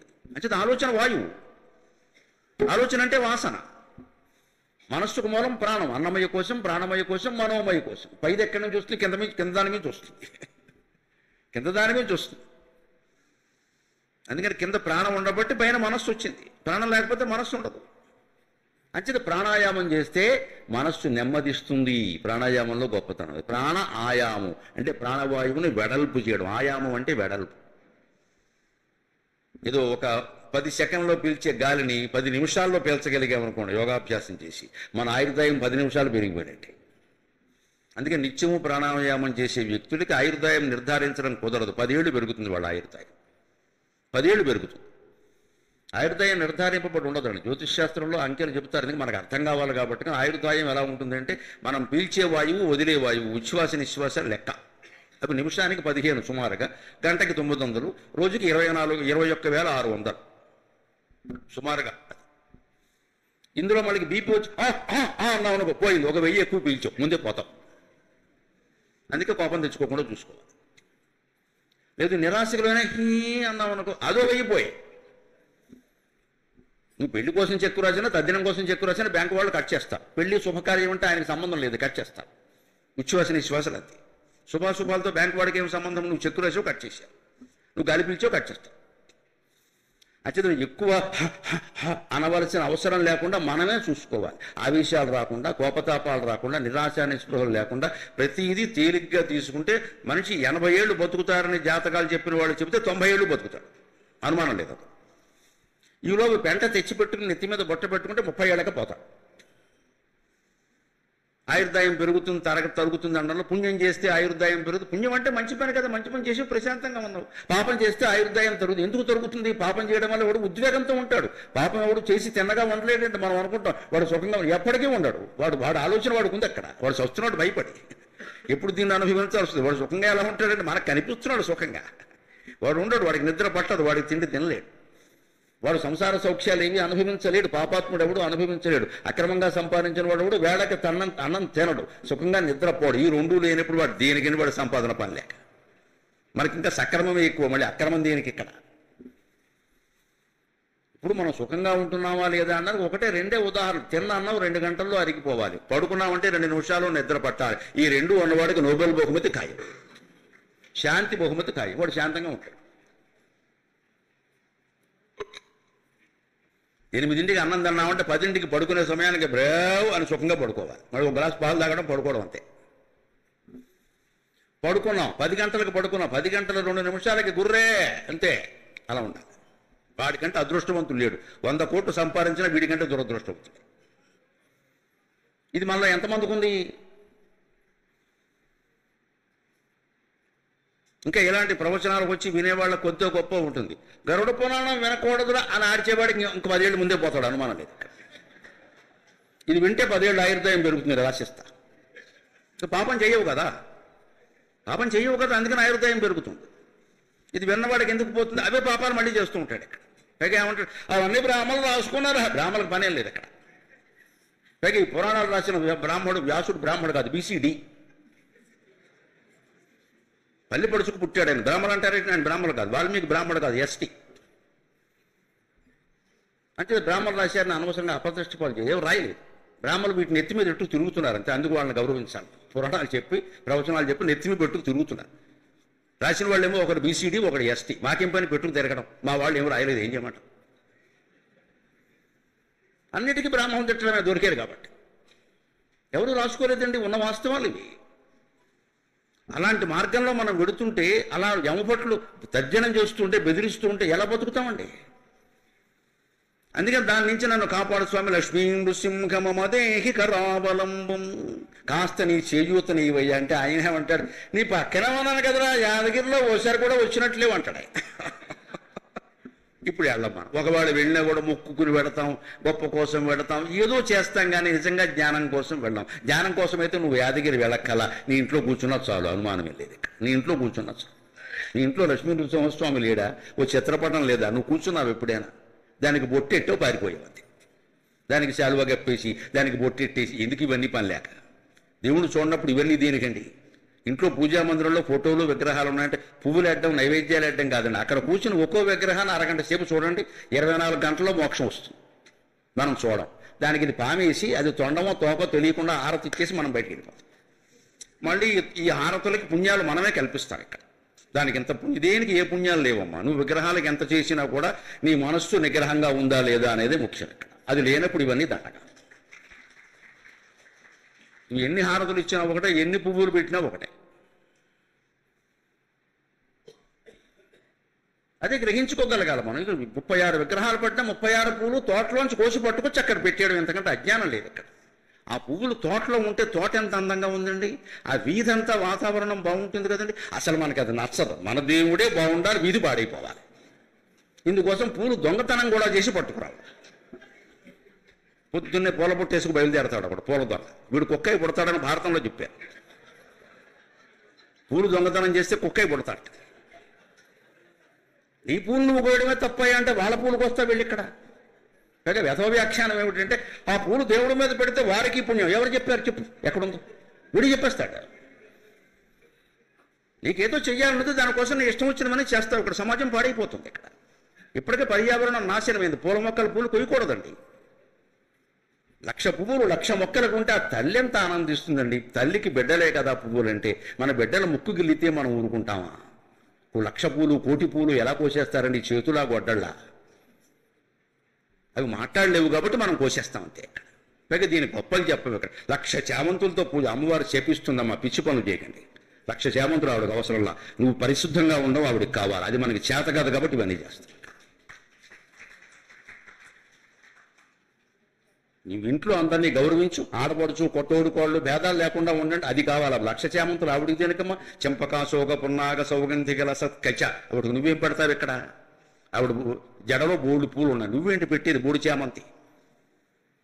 అక్కడి నుంచి ఆ చామంతి పూల కోసం నాకు మొదటి పువ్వు ఇచ్చారు, నాకు కాళ్ళ దగ్గర పువ్వు ఇచ్చారు, నాకు వేళ దగ్గర పువ్వు. దీనికో లెక్క. ఎంత అజ్ఞానం భయంకరంగా వ్యాపించిందో. కాళ్ళ దగ్గర పువ్వుకో ఫలితం, వేళ దగ్గర పువ్వుకో ఫలితం ఉంటుందా? ఇదంతా అమ్మవారికి చిక్కగా ఉంది. గుళ్ళో తీసిపారేయండి సంతానం. ఇవి మళ్ళీ తీయడానికి శంకర్ రేపు మంగళవారం తీకో శుక్రవారం ఎవడు పెట్టమానా నిన్ను? ఇది చేసేది మనమే, అది చేసేది మనమే. మనస్సును పరిశుద్ధంగా ఉంచుకోమంటే అది మన వల్ల అవుతుంది. మనకి ఇష్టం లేదని చెప్పు, అవుతుంది, ఖచ్చితంగా అవుతుంది. ఇంతకంటే తేలిగ్గా అవుతుంది. 1,00,000 పువ్వులు కోయడం కంటే మనస్సును నిగ్రహించుకోవడం చాలా తేలిక. మనం చెయ్యం. ఎందుకంటే వీ డోంట్ లైక్, మనకి ఇష్టం లేదు. మన కుళ్ళు బుద్ధి ఇలాగే ఉండాలి. మనకు తిట్టడానికి, మనం అణగదొక్కడానికి ఎప్పుడూ ఒక కులమో, ఒక వర్గమో, ఒక మనిషో ఇంట బయట ఉండాలి. మన పెత్తనం సాగాలి, మన అహంకారం సాగాలి. కానీ దేవుడు మనని కరుణించాలి. Both are not possible madam. ఎప్పుడు పాసిబుల్ కాదు. నీ అహంకారం సావనంత వరకు నీకు కుదరదు. ఇది ఈ రెండు ఓ చోట ఇమ్మడవండి. మన అహంకారం మనకే ఉండాలి. కానీ పువ్వుల వల్ల మోక్షం రాదండి. అలా ఎక్కడ చెప్పలేదు. మనమే సృష్టించుకున్నాం ఇవన్నీ చెప్పే మాటలన్నీ. చెప్పేవాళ్ళు కూడా ఎందుకు చెబుతారంటే, చెప్పేవాళ్ళు కూడా జనానికి నచ్చే మాటలు చెప్పాలి. వాళ్ళ కట్నాలు కానుకలు బాగా వస్తాయి కదా. నాకు ఆ కాంక్ష లేదు, అందుకని బద్దలు కొట్టే చెబుతాను. మొహమాటం ఏం లేదు ఇక్కడ. మళ్ళీ పిలవకపోయినా మంచిదే, నాకు హాయిగా ఉంది, ఇబ్బంది లేదు. కానీ ఆశ్చర్యం ఏంటంటే మళ్ళీ పిలుస్తూనే ఉంటాను. మీరు డబ్బులు ఇచ్చి తిట్టించుకుంటామంటే నాకేం అభ్యంతరం, హాయిగా తిట్టేసి వెళ్ళిపోతాను. ఇది మీ గొప్ప నా గొప్ప కాదమ్మా. సత్యం యొక్క విలువ అటువంటిది. సత్యం నిన్ను వేటాడుతుంది ఖచ్చితంగా. ఎప్పటికైనా సత్యానికి సమాజం తల వంచవలసిందే. సమాజానికి సత్యం తల వంచదు ఖచ్చితంగా. సత్యమే మిగులుతుంది. చెప్పే మాట సత్యమైనప్పుడు ఎవడేమనుకుంటాడని ఆలోచించాల్సిన అవసరమే లేదు. వినేవాడు వింటాడు, చేసేవాడు చేస్తాడు, లేనివాడు లేదు. తీసిపారేయవన్నీ. మనం చెప్పింది సత్యమా కాదా? వినకున్నాను భూతహితంబు కోరి ఉచ్చరించుడు మాటకు ఈశ్వరుడైన మెచ్చును కదా అంటాడు ఆముక్తమాల చేత మాలదాసాయి. ఎవడు వినకపోయినా సరే సర్వభూతహితాన్ని కోరి నువ్వు చెప్పేటువంటి మాటకు ఈశ్వరుడు మెచ్చుకుంటాడా అన్నాడు. ఈశ్వరుడు మెచ్చుకోబట్టే పద్మశ్రీ వచ్చిందమ్మా. మనం కష్టపడితే రాలేదు. మనం కష్టపడితే వస్తుందా? మనం కాకపడితే వస్తుందా? కష్టపడితే వస్తుంది. ఈశ్వరుడు మెచ్చుకోబట్టే వచ్చింది. లేదా ఢిల్లీ వాళ్ళకి నేనేం చెబుతున్నానో ఏం తెలుసు. అక్కడ మోడీ గారు ఆ రోజు పలకరించడానికి వచ్చి, నేను గరికపాటి నరసింహారావు ఫ్రమ్ ఏపీ అంటే, ముझे मालूम आप राष्ट्र की भक्ति भगवान की भक्ति मिलकर बोलते हैं. నీ దాకా ఎలా వచ్చిందయ్యా ఈ వ్యవహారం అనుకున్నా. రాష్ట్రకి భక్తి భగవాన్కి భక్తి మిల్కర్ బోల్తే, మీరు దేశభక్తిని దేవభక్తిని కలిపి చెబుతున్నారు, నాకు తెలిసిందే అనడానికి. అంటే అమ్మవారు చెప్పుకుంటారు, నేను చెప్పానా? అది భగవంతుడు స్పష్టంగా చెప్పాడు భాగవతంలో. నా గురించి ఎవడైనా 10 మందిలో మాట్లాడితే వాడి గురించి నేను దేవలోకంలో మాట్లాడుతా అన్నాడమ్మా. శ్రీకృష్ణుడు చెబుతాడు భాగవతం. మన ధర్మం మనం చెయ్యాలి, మనం చెప్పేది మనం చెప్పాలి, మనం చేసేది మనం నిష్కర్షగా చేయాలి, ఫలితాన్ని భగవంతుడికి వదిలేయాలి. అదే భగవద్గీత. ఆ ధైర్యం ఉండాలి మనిషికి. అప్పుడు యమబాధలు ఉండవండి ఖచ్చితంగా. ఆ స్థితి దాటాక వీడు ఇలాగే ఉంటే ఇంకా విచిత్రం ఏంటంటే, ఇంత సార్లు కొరడా పెట్టి కొట్టినా సరే, దెబ్బలు తిన్నా సరే, ఎర్రటి ఇసుకలో నడిపించినా సరే ప్రాణం పోదండి. ఇదో పెద్ద కర్మ. ఇక్కడ రోడ్డు మీద బండేసి కడితే ఇంటికి కుర్రాడు తిరిగి వస్తాడో లేదు, అంత తేలిగ్గా పోతాయి భారతదేశంలో ప్రాణాలు, అంత తేలిగ్గా. కానీ యమలోకంలో పరిస్థితి ఏంటంటే, ఏం చేసినా ప్రాణం పోదు. ఎందుకంటే ఇవన్నీ అనుభవించాలి కదా. ప్రాణం తీయడు, అన్ని బాధలు పెడతాడు. అప్పుడు తీసుకెళ్ళి మరో పెద్ద దృశ్యాన్ని చూపిస్తాడు. పతితాస్తత్ ప్రవాహేచ ఏవైతు బహుపాపినః. పతితాస్తత్ ప్రవాహేచ ఏవైతు క్రందంతి బహుపాపినః. పతితాస్తత్ ప్రవాహేచ క్రందంతి బహుపాపినః. హే భ్రాతః తాత పుత్రేతి ప్రలపంతి ముహుర్ముహుః. హే భ్రాతః తాత పుత్రేతి ప్రలపంతి ముహుర్ముహుః. వైతరణి నది దగ్గరికి తీసుకెళ్తాడు. మనకి సరిగ్గా పోయిన తర్వాత గోదానం చేసేటప్పుడు చెబుతారు ఈ మాట. ఇక్కడ గోదానం చేయండి పోయిన తండ్రి గారి పేరు మీద, వైతరణి నది మీ తండ్రి గారిని దాటిస్తుంది. సందేహం ఏం లేదమ్మా, గోదానం ఆ సమయంలో చేయవలసిందే, ఖచ్చితంగా దాటిస్తుంది. పురాణ వాక్యం ఎప్పుడూ వమ్ము పోదు, చెయ్యాలి. ఎందుకు గోదానం చేయమన్నారు అంటే, ఆ రోజుల్లో వ్యవస్థ మొత్తం గోవుల మీదే ఆధారపడింది. ఇవాళలాగా విజయ డైరీ, విశాఖ డైరీ, కంట్రీ డిలైటు లేవు. ఆవేగ ఒక గోవు ఇంట్లో ఉంటే ఎంత ప్రయోజనం అంటే, ఆ రోజుల్లో పరిస్థితి ఇప్పుడైనా అంతే. ఆ రోజుల్లో ఇంట్లో 2 గోవులు ఉంటే వాడికి వేరే ఆస్తి ఎక్కల్లా. ఆ పాలు తాగుతాడు, ఆ పాలలోంచే పెరుగు, మజ్జిగ, వెన్న, నెయ్యి వస్తాయి, పిల్లలకి పెడతాడు సుఖంగా. చాలు, 2 గోవులు ఉంటే ఆస్తి. అందుకే ద్విగు సమాసం తెలుగులో. ద్విగుహు అంటే 2 ఆవులు. ద్విగుహు అంటే 2 ఆవులు కలిగిన, దోవు గావో ఎస్య సహా ద్విగుహు. 2 ఆవులు కలిగిన వాడిని ద్విగుహు అంటారు. పంచగవం అదో సమాసం, 5 ఆవులు. అంటే ఆ రోజుల్లో మార్టిగేజ్ సిస్టమ్, బార్టర్ సిస్టమ్. గోవులు ఇచ్చి ఇల్లు కొనుక్కునేవారు, గోవులు ఇచ్చి బట్టలు కొనుక్కునేవారు. గోవులు అంటే ఆ రోజుల్లో డబ్బు, అందుకే గోదానం చేయమన్నారు. ఈ గోవు వైతరణిని దాటిస్తుంది. కానీ ఇక్కడ గమనించండి, వైతరణి ఎలా ఉంటుందో తెలిస్తే దాటించడం ఎలా ఉంటుందో తెలుస్తుంది. చీము, రక్తం, గోళ్ళు, వెంట్రుకలు వీటితో కూడిన భయంకరమైన నది. కొన్ని కోట్ల మంది జీవుల చీము, రక్తం, వెంట్రుకలు, గోళ్ళు ఇవన్నీ నిండిపోయి ఉంటాయి. దాంట్లో దాటాలి. గోదానం చేస్తే ప్రయోజనం ఏమిటంటే దాటడం తప్పదు, అక్కడికి వెళ్ళాక శిక్షలు తప్పవు, అవేవి గోవు తప్పించదు. కానీ కాస్త దాటడానికి ఓ నావ దొరికినట్టు. అది గరుత్మంతుడు దొరికితే వేరుగా ఉండదు, ఎగురుతాడు. గోవు ఎగరతగా నెమ్మదిగానే దాడుతుంది. చెరువులో ఈత కొట్టే గేదెని చూడండి, సావకాశంగానే కొడుతుంది. దాని ఎంజాయ్మెంట్ దానికి ఉంది. అక్కడ నీకుండి తొందరగా ఎందుకు కొడుతుంది అంటే గోవేనా అంతే. ఎందుకంటే ఆ గోవుకి ఇవేమీ అంటావు, అది పరమ పవిత్రం. గోవు సహజంగానే పవిత్రం, దానికి ఇవేమీ అంటావు. దానికి సుఖంగానే ఉంటుంది, దానికి శుభ్రంగా మానస సరోవరంలో దిగినట్టు ఉంటుంది. అది నెమ్మదిగానే కొడుతుంది. వీడు చచ్చిపోతూ ఉంటాడు ఈ వాసన భరించలేక. కానీ దాటించడానికి ఒకటి దొరికింది కదా, అంతే. అందుకోసం చెయ్యి, ఆ మాత్రమైనా చెయ్యాలి కదా పోయిన వాళ్ళ కోసం. ఆ ప్రవాహంలో పడినప్పుడు కూడా జీవుడు మాయ ఎలా ఉంటుందో చెబుతున్నాయండి గరుడ పురాణంలో. అందుకు వినాలి మన మనస్తత్వం. ఈ వాసన ఎంత దారుణమైందంటే పతితాస్తత్ ప్రభాగేచ క్రందంతి బహుపాపినగా. రకరకాల పాపాలు చేసేవాళ్ళందరూ అందులో పడిన వాళ్ళు అప్పుడు అరుస్తూ ఉంటారట. ఏమరుస్తారట? హే భ్రాతక తాత పుత్రేతి ముహుర్ప్రలపంతి ముహుర్ముహు. అయ్యో తమ్ముడా నన్ను రక్షించరా, అన్నయ్య నన్ను రక్షించరా, భర్తగా నిన్ను ఎంతో సేవ చేశాను, నన్ను రక్షించవేమయ్యా, చచ్చిపోతున్నాను ఈ వైతరణి నిధిలో అని. ఏమమ్మా నువ్వు మహాపతివ్రత కదా, నిత్యం తులుసుకోటకు దండం పెట్టావు, నీ పుణ్యమేనా నన్ను కాపాడటం లేదే అని మొగుడు ఏడుస్తాట. హే భ్రాతగా తాత పుత్రేతి, తండ్రి అని ఒకడు, కొడుక అని ఒకడు, భార్య అని ఒకడు, అప్పుడు ఏడుస్తాట. కానీ ఒక్కడు కూడా కేశవ, నారాయణ, మాధవ అని ఏడవడండి. వాసన అంత ప్రమాదకరమైంది. అప్పుడు కూడా విష్ణునామ సంకీర్తన చేద్దామనిపించదండి. అప్పుడు రక్షించేవాడు విష్ణువా, వీధిలో మనిషా? వీడి అజ్ఞానం, వీడి వాసన వల్ల ఏమనుకుంటాడు, మా అబ్బాయికి బోర్డు ఆస్తి ఇచ్చాను, వాడు వస్తాడు, ఆస్తి ఉండబట్టే వాడు ఇంకా వైతరణికి రాల, తర్వాత వస్తాడు ఆర్పేశాక. అప్పటికి నువ్వు ఉండవు ఇక్కడ. కర్మానుగో గచ్చతి జీవ ఏకః, భారతంలో చెప్పిన మాట. ఈ లోకంలో మనం పొందినటువంటి సౌఖ్యాలు, భోగాలు ఏవీ ఉండవు. ఆరోగ్యాలు, అనారోగ్యాలు, ఐశ్వర్యాలు, దారిద్ర్యాలు, అందాలు, వికారాలు సమస్తం ఇక్కడ వదిలిపోవలసిందే. కూడా వచ్చేది ఏమిటంటే కర్మానుగో గచ్చతి జీవ ఏకః. తాను చేసిన పుణ్యపాప కర్మల ఫలాలు మనస్సులో వాసన రూపంలో ఉంటాయి. ఈ వాసనతో మాత్రమే జీవి పైకెడతాడు. అది ఒక్కటే అనుసరిస్తుంది. అది వాడిని తినేస్తూ ఉంటుంది. ఏం చేసేవో చూసుకో, ఏం చేసేవో చూసుకో.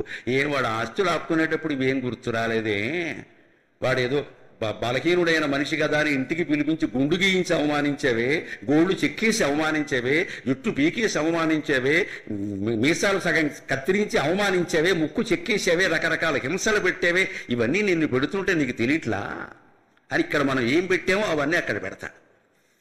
అందుకే గరుడ పురాణం వింటే యావత్తు సమాజం బాగుంటుంది, అనుమానం వెళ్ళ. అన్ని కోట్లు ఎలా వస్తాయి పాపం చేయకపోతే? వాళ్ళని అనుకుంటున్నాం మనం. అందరూ కోటీశ్వరులేనని స్పష్టంగా ప్రకటిస్తున్నారు కూడా నామినేషన్లో.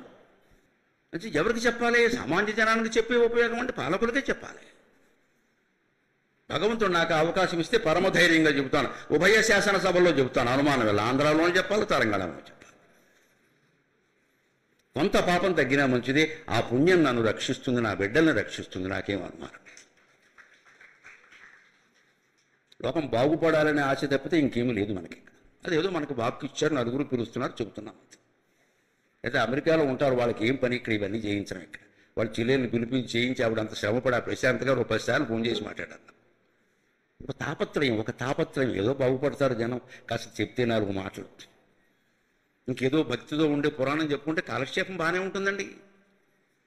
ఇది మనిషిలో మార్పును తీసుకొచ్చేటువంటి పురాణం. ఇది ఒక విప్లవాత్మకమైన పురాణం. నిజం చెప్పాలంటే 18 పురాణాలు నెంబర్ 1 విప్లవాత్మక పురాణం ఏదంటే గరుడ పురాణం. ఇది మనిషిలో మార్పు తీసుకొస్తుంది. ఆలోచించవలసిందే ప్రతివాడు. ఎక్కడ మీరే కాదు, నేను, ప్రతివాడు ఆలోచించాల్సిందే. ఏం చేశాం, ఏం చేస్తున్నాం, ఏం చేయాలనుకుంటున్నాం, దేనికి ఏది శిక్ష, త్వరలో విడుదల, 21 రకాల నరకాలు, 21 రకాల పాపాలు, 21 రకాల శిక్ష. ఇవాళ మనకి సబ్జెక్ట్ అదే. అందుకని పెడుతూ బాధ పెడతాడు. అప్పుడు కూడా వీడికి ఏంటంటే తాత, తండ్రి, కొడుకు అని ఏడుస్తాడు తప్పితే దేవుడా అని ఏడబట్ట. అంత మాయ కమ్మేస్తున్నాను. ఉపకారమైన మాట చెబుతా. ఆ వైతరిని దాటాక యమధర్మరాజు దగ్గరికి తీసుకెళ్ళేటప్పుడు అండి వీళ్ళకి ఫుల్ సెక్యూరిటీ ఉంటుందండి. 1+2 గన్మన్ ఇస్తారని రాశాడు గరుడ పురాణం. నువ్వు ఎమ్మెల్యే రా అనుకున్నాను నేను. 1+2 గన్మెన్, రక్షకుడు. అంటే గన్మెన్ అనే మాట వాటిగా సంరక్షకులు ముగ్గురు ఉంటారట. 1+2 ఇక్కడ గన్మెన్లో తేడాలు ఉంటాయి. ఈయనకి 2+2, 1+1, Z+ ఏదో అంటారు, మనకు తెలియదు కానీ అవన్నీ ఉన్నాయి. అలాగే అక్కడ 1+2 ఒకడు ముందు ఉంటాడు, ఇద్దరు కుడివైపు ఒకడు ఎడమవైపు ఒకడు ఉండి జాగ్రత్తగా తీసుకెడతాడు. ఎందుకంటే పాపాలన్నీ అనుభవించాలి కదా, పారిపోతాడేమో అందుకే. వీడికి పాపాత్మ గన్మెన్ సెక్యూరిటీ కూడా ఉందన్నమాట. పైగా ఇంకో గొప్ప విషయం మనం తెలుసుకోవాలి. ఒక్కొక్క పాపకి 3 గన్మెన్లు ఉన్నారు అంటే మొత్తం ఉద్యోగాలు లేని వాళ్ళందరికీ యమలోకంలో ఉద్యోగాలు గ్యారంటీగా ఉన్నాయి. బోల్డ్ మంది కావాలి, వెళ్ళేవాళ్ళు లేరు. పాపాత్ములు ఎక్కువ, గన్మన్లు ఎక్కువ కావాలి. శుభ్రంగా యమలోకానికి వెళ్తే గన్మన్ ఉద్యోగం ఇస్తారు. ఏమి లంచం తీసుకోకుండా ఏ పరీక్ష లేదు, ఇచ్చేస్తారు. వెంటనే బోల్డ్ ఖాళీలు ఉన్నాయి, వెళ్ళేవాడి దమ్మిది. ఒక్కొక్క పాపికి 3 ఉంటారని చెప్పాడు గరుడ పురాణంలో. 1+2. అప్పటి నుంచి సరిగ్గా వెళ్ళని వాళ్ళ పాపాలను బట్టి 21 రకాల ప్రదేశాలకు తీసుకెడతారు. ఆ 21 వరుసగా చెబుతున్నాడు శ్రీ మహావిష్ణు. 1 తామిశ్ర నరకం, 2 అంధ తామిశ్రం, 3 రౌరవం, 4 మహారౌరవం, 5 కుంభీపాకం, 7 అశిపత్రవనం, 6 సూచీముఖం, 7 అశిపత్రవనం, 8 అవీచ్, 9 అంధకూపం, 10 వైతరణి, 11 పూయోదం, 12 కృమిభోజనం, 13 ప్రాణరోధం, 14 కాలసూత్రం, 15 సారమేయోదనం, 16 తప్తోర్మి, 17 వజ్రకంటకం, 18 శాల్మలి, 19 విశేషణం, 20 నానాభక్షణం, 21 అయప్పానం. 22ది కూడా ఉంది. ఈ 21 పేర్లు గుర్తుపెట్టుకుని, దీంట్లో పాపాలు కూడా గుర్తుపెట్టుకుని, వారు అనుభవించే శిక్షలు కూడా గుర్తుపెట్టుకోవడం ఉంది. అది 22వ నరకం. అది నేను 3 రోజులుగా అనుభవించాను, ఇప్పుడు వదిలిపోయింది. ఇప్పుడు ఈ పేర్లు గుర్తెట్టుకోవడమే కష్టం. ఇవాళ పుణ్యాత్ముల పేర్లో ఏమన్నా ఇక ఒక్కోదానికి ఒక ప్రత్యేకమైన అర్థం ఉంది. దీంట్లో మళ్ళీ దేంట్లోకి ఎవడెడతాడు, సెక్షన్స్ వేరుగా ఉన్నాయి మంత్రివర్గాల్లాగే, అంతా సచివాలయమే. దీనికి దానికే ఓ డిపార్ట్మెంట్, ఏ డిపార్ట్మెంట్కి ఆ డిపార్ట్మెంట్. 21 రకాల పాపాలు, 21 రకాల శిక్షలు. అందుకని నాకు అనిపించింది 22వ నరకం కూడా ఉందిరా, అది నేను ఈ 3 రోజులు అనుభవించాను అనుకున్నాను. అదేమిటంటే 21 రకాల నరకాల పేర్లు, అందులోకి వెళ్ళే పాపాత్ములు చేసిన పాపాల పేర్లు, వాళ్ళు అనుభవించే శిక్షల పేర్లు కూర్చుని కంఠస్థం చేయడం ఉంది. ఇది 22వ నరకం. అది ఇప్పుడు అయిపోయింది నాకు, ఇంకా సేపట్లో అయిపోయింది. అందులో మొదటిది తామిశ్రం. పర స్త్రీని కానీ, పర ధనాన్ని కానీ, పర సంతానాన్ని కానీ అపహరిస్తే తామిశ్ర నరకానికి పెడతా. అక్కడ వాడిని చీకటి నూతులో వారేసి కర్రలతో విపరీతంగా కొడతా. ఎవరు కొడుతున్నారో తెలియదు, ఎందుకు కొడుతున్నారో తెలియదు. ఈ మాట చెప్పి చెప్పి చెప్పి కొడతా. ఎప్పుడు ఆపుతారో తెలియదు. రెండోది అంధతామిశ్రం. పరధనము, పరస్త్రీ, పరసంతానమే పాపం అయితే ప్రత్యేకించి స్త్రీ ధనాన్ని అపహరించడం మరీ పాపం. అది మొగాడైతే వాడు కొంచెం ప్రతిక్రియ చేయగలుగుతాడు. ఆడవాళ్ళు పాపం ఏం చేస్తారండి, వాళ్ళు భర్త పోయి ఉన్నారు లేదా అనాథలై ఉన్నారు, వాళ్ళ ధనాన్ని, వాళ్ళ ఆస్తుల్ని, వాళ్ళ పొలాలు ఎవరో ఆక్రమిస్తే బలవంతులైన వాళ్ళు ఏం చేస్తారు వాళ్ళు. అందుకని వాళ్ళకి ప్రత్యేక రక్షణ కల్పించింది హైందవ సమాజం యొక్క గొప్పదనమే అది. స్త్రీధనం అపహరించినా, స్త్రీని హత్య చేసినా ప్రత్యేక శిక్షలు ఉన్నాయి. అంటే ఈ రిజర్వేషన్ అప్పటి నుంచి ఉంది. ఎందుకంటే బలహీన వర్గాలు, అనుమానమే లేదు అందులో. ఇప్పటికీ బలహీనమేనండి, ఇప్పటికీ బలహీనమే. ఎంత చదువుకొని ఇన్ని ఉద్యోగాలు చేయని వ్యవహారం వస్తే కొంచెం బలహీనమే అని చెప్పాలి. వాళ్ళకి రక్షణగా మనం నిలబడాల్సిందే. దానికి ప్రభుత్వం కల్పించకపోయినా శ్రీ మహావిష్ణువు కల్పిస్తాడు, అనుమానం వెళ్ళ. అందుకని అంధతామేశ్వరం ఎవరికి అంటే ప్రత్యేకించి స్త్రీ ధనాన్ని అపహరిస్తే వాడిని చీకటి బాగా వ్యాపించిన అడవిలోకి తీసుకెళ్లి గ్రద్ద ముక్కులతో పొడిపిస్తారు. గరుత్మంతుడినే పంపిస్తారు అక్కడికి. కొన్ని వందల గ్రద్దలు, రాబందుల రెక్కల చప్పుడు వినపడలేదా అంటారు. అలా వచ్చి ఇలా పొడుస్తూ ఉంటాయి. ఇక్కడ పలానా ఆవిడ ఆస్తి అంతా అపహరించావు కదా దుర్మార్గుడా అని గుర్తు చేసి. ఇంకోటి ఈ నరకంలోనూ స్వర్గంలోనూ కూడా ఒక వ్యవహారం ఏమిటంటే విచారణ ఉండదండి, శిక్ష తప్ప. విచారణ ఉంటే మన దగ్గర చూస్తున్నాం కదా, ఒక్కొక్క కేసు 25 ఏళ్ళు 30 ఏళ్ళు, శిక్షే ఉండదు ఇక్కడ. ఈలోపు సాక్ష్యాధారాలు తారుమారయ్యాయి, 10 మంది జడ్జీలు కూడా తారుమారయ్యారు. నరకంలో శిక్ష తప్పితే విచారణ నువ్వు చేసావా అని ఎవడో అడగండి. చేశానంటే ఎవడో ఒప్పుకుంటాడండి. అబ్బాయి నీకు తెలియదు పదవారంగాలు అంటాడు, ఇక్కడ మార్చేస్తాడు. అది కుదరదు. విచారణ ఉండదు, శిక్షే. చిత్రగుప్తుడు చేసే పని ఏమిటంటే వీడు స్త్రీధనాన్ని గద్ద మొక్కలు తీసుకె అంతే, వాడు లెక్క. వెంటనే పొడవడం ప్రారంభమైపోతుంది. ఇంక వీడిని అడగడం ఉండదు ఇక్కడ, నో ఎక్స్ప్లెనేషన్. అటువంటి శిక్షలు నిజంగా భూమండలంలో పడితే సమస్త భూమండలం పవిత్రమైపోతుందండి, వెంటనే శిక్షలు పడితే. అడగబట్టే ఇవన్నీ ఎవడు ఒప్పుకుంటాడంటే ప్రపంచంలో వాడు చేసిన తప్పు వాడు ఒప్పుకుంటాడా? వాడు ఒప్పుకుంటే మహావిష్ణువు అంత గొప్పవాడు, వాడు ఎందుకు ఒప్పుకుంటాడు? వాడిని అడగడం ఏంటండి? మూడవది రౌరవం. ప్రత్యేకించి భోజనం దొంగతనం చేస్తే వాడిని ఇంట్లో పెట్టి అన్నం అక్కడ ఎదురుగా పెడతారు, వాడికి ఆ అన్నం అందకపోగా ఎలకలు వాడిని కొరుక్కుని తింటాయి. అన్నంలో పెట్టిన ఎలకలు అన్నాన్ని ఎలకలు తినడంతో పాటుగా వీడిని కూడా కొరుక్కుని తింటాయి, వీడికి ఆ అన్నం అందదు. నాలుగోది మహారౌరవం. అమాయకుల్ని గనక చంపితే దానికి భయంకరమైన శిక్ష అండి. శూలారోపణం అంటారు, కొరత వేయడం అంటారు తెలుగులో. శూలారోపణం అంటే పదునైనటువంటి అంచు కలిగిన శూలాన్ని నేలలో పాతుతారు. మన కొబ్బరి బొండాలు పీచు తీసేటప్పుడు గడ్డపార పాతుతారు చూడండి, గుణపం అలాగా మన భాగం పైకి ఉండేలాగా. దాని మీద చక్కగా ఈ మనిషిని 2 కాళ్ళు సాగదీసి కూర్చోబెడతారు. శ్రీమద్ రమారమణ గోవిందో హరి. ఇది శూలారోపణం. దీనికి ఆముక్తమాల్యదలో చక్కని కథ చెబుతాడు చమత్కారంగా. శూల పృథు అణిన్యాయం అని ఒక అవకతవక రాజును చవట మంత్రి ఉన్నట్టు వాడికి. ఆ ఊళ్ళో ఆ రాజ్యంలోనూ ఒక ఇల్లు కట్టుకున్నాడు. మట్టి గోడలతో ఇల్లు కట్టారు ఆ కాలంలో. మట్టి గోడలతో కట్టాడు. పైన ఏదో కాస్త తాటాకులు వేసుకుందాం అనుకుంటూ ఉండగా పెద్ద వాన వచ్చి మట్టి గోడలన్నీ కూలిపోయి, వాన కూలిపోతాయి కదా, కూలిపోగానే ఆయన ఏం చేయాలో తెలియక ప్రభుత్వాన్ని అడిగాడు, రాజుగారిని అడిగాడు, ఏమన్నా కాస్త డబ్బులు ఇస్తాడేమో, డబుల్ బెడ్రూమ్ లాగా ఏదైనా ఇస్తాడేమో అని చెప్పాను. గోడలన్నీ కూలిపోయి ఇల్లు కూలిపోయింది. ఈ రాజుకి ఇవ్వడం ప్రధానం. నీ గోడలు కూల్చింది ఎవరు అన్నాడు. ఎవరు కూల్చారు? వాన కూల్చింది, కూలిపోయింది. ఎవరి మీద చెప్పాలో తెలియక వీడు ఏమన్నా చెప్పకపోతే, ఎవడో ఒకటి పేరు చెప్పకపోతే నన్ను వానదేవుడు కూల్చాడు అన్నట్టు. అయితే వెంటనే రాజు అన్నట్టు, మంత్రి ఎవరికి శిక్ష వేయమంటారు? వీడు అవకతవక రాజు అయితే వాడు చవట మంత్రి కదా, మబ్బుకి శిక్ష వేద్దాం అన్నట్టు. వాన కురిసింది మబ్బు కదా, అంటే మబ్బును ఉరిదీయండి అన్నట్టు. వీడంత గొప్ప రాజు వీడు.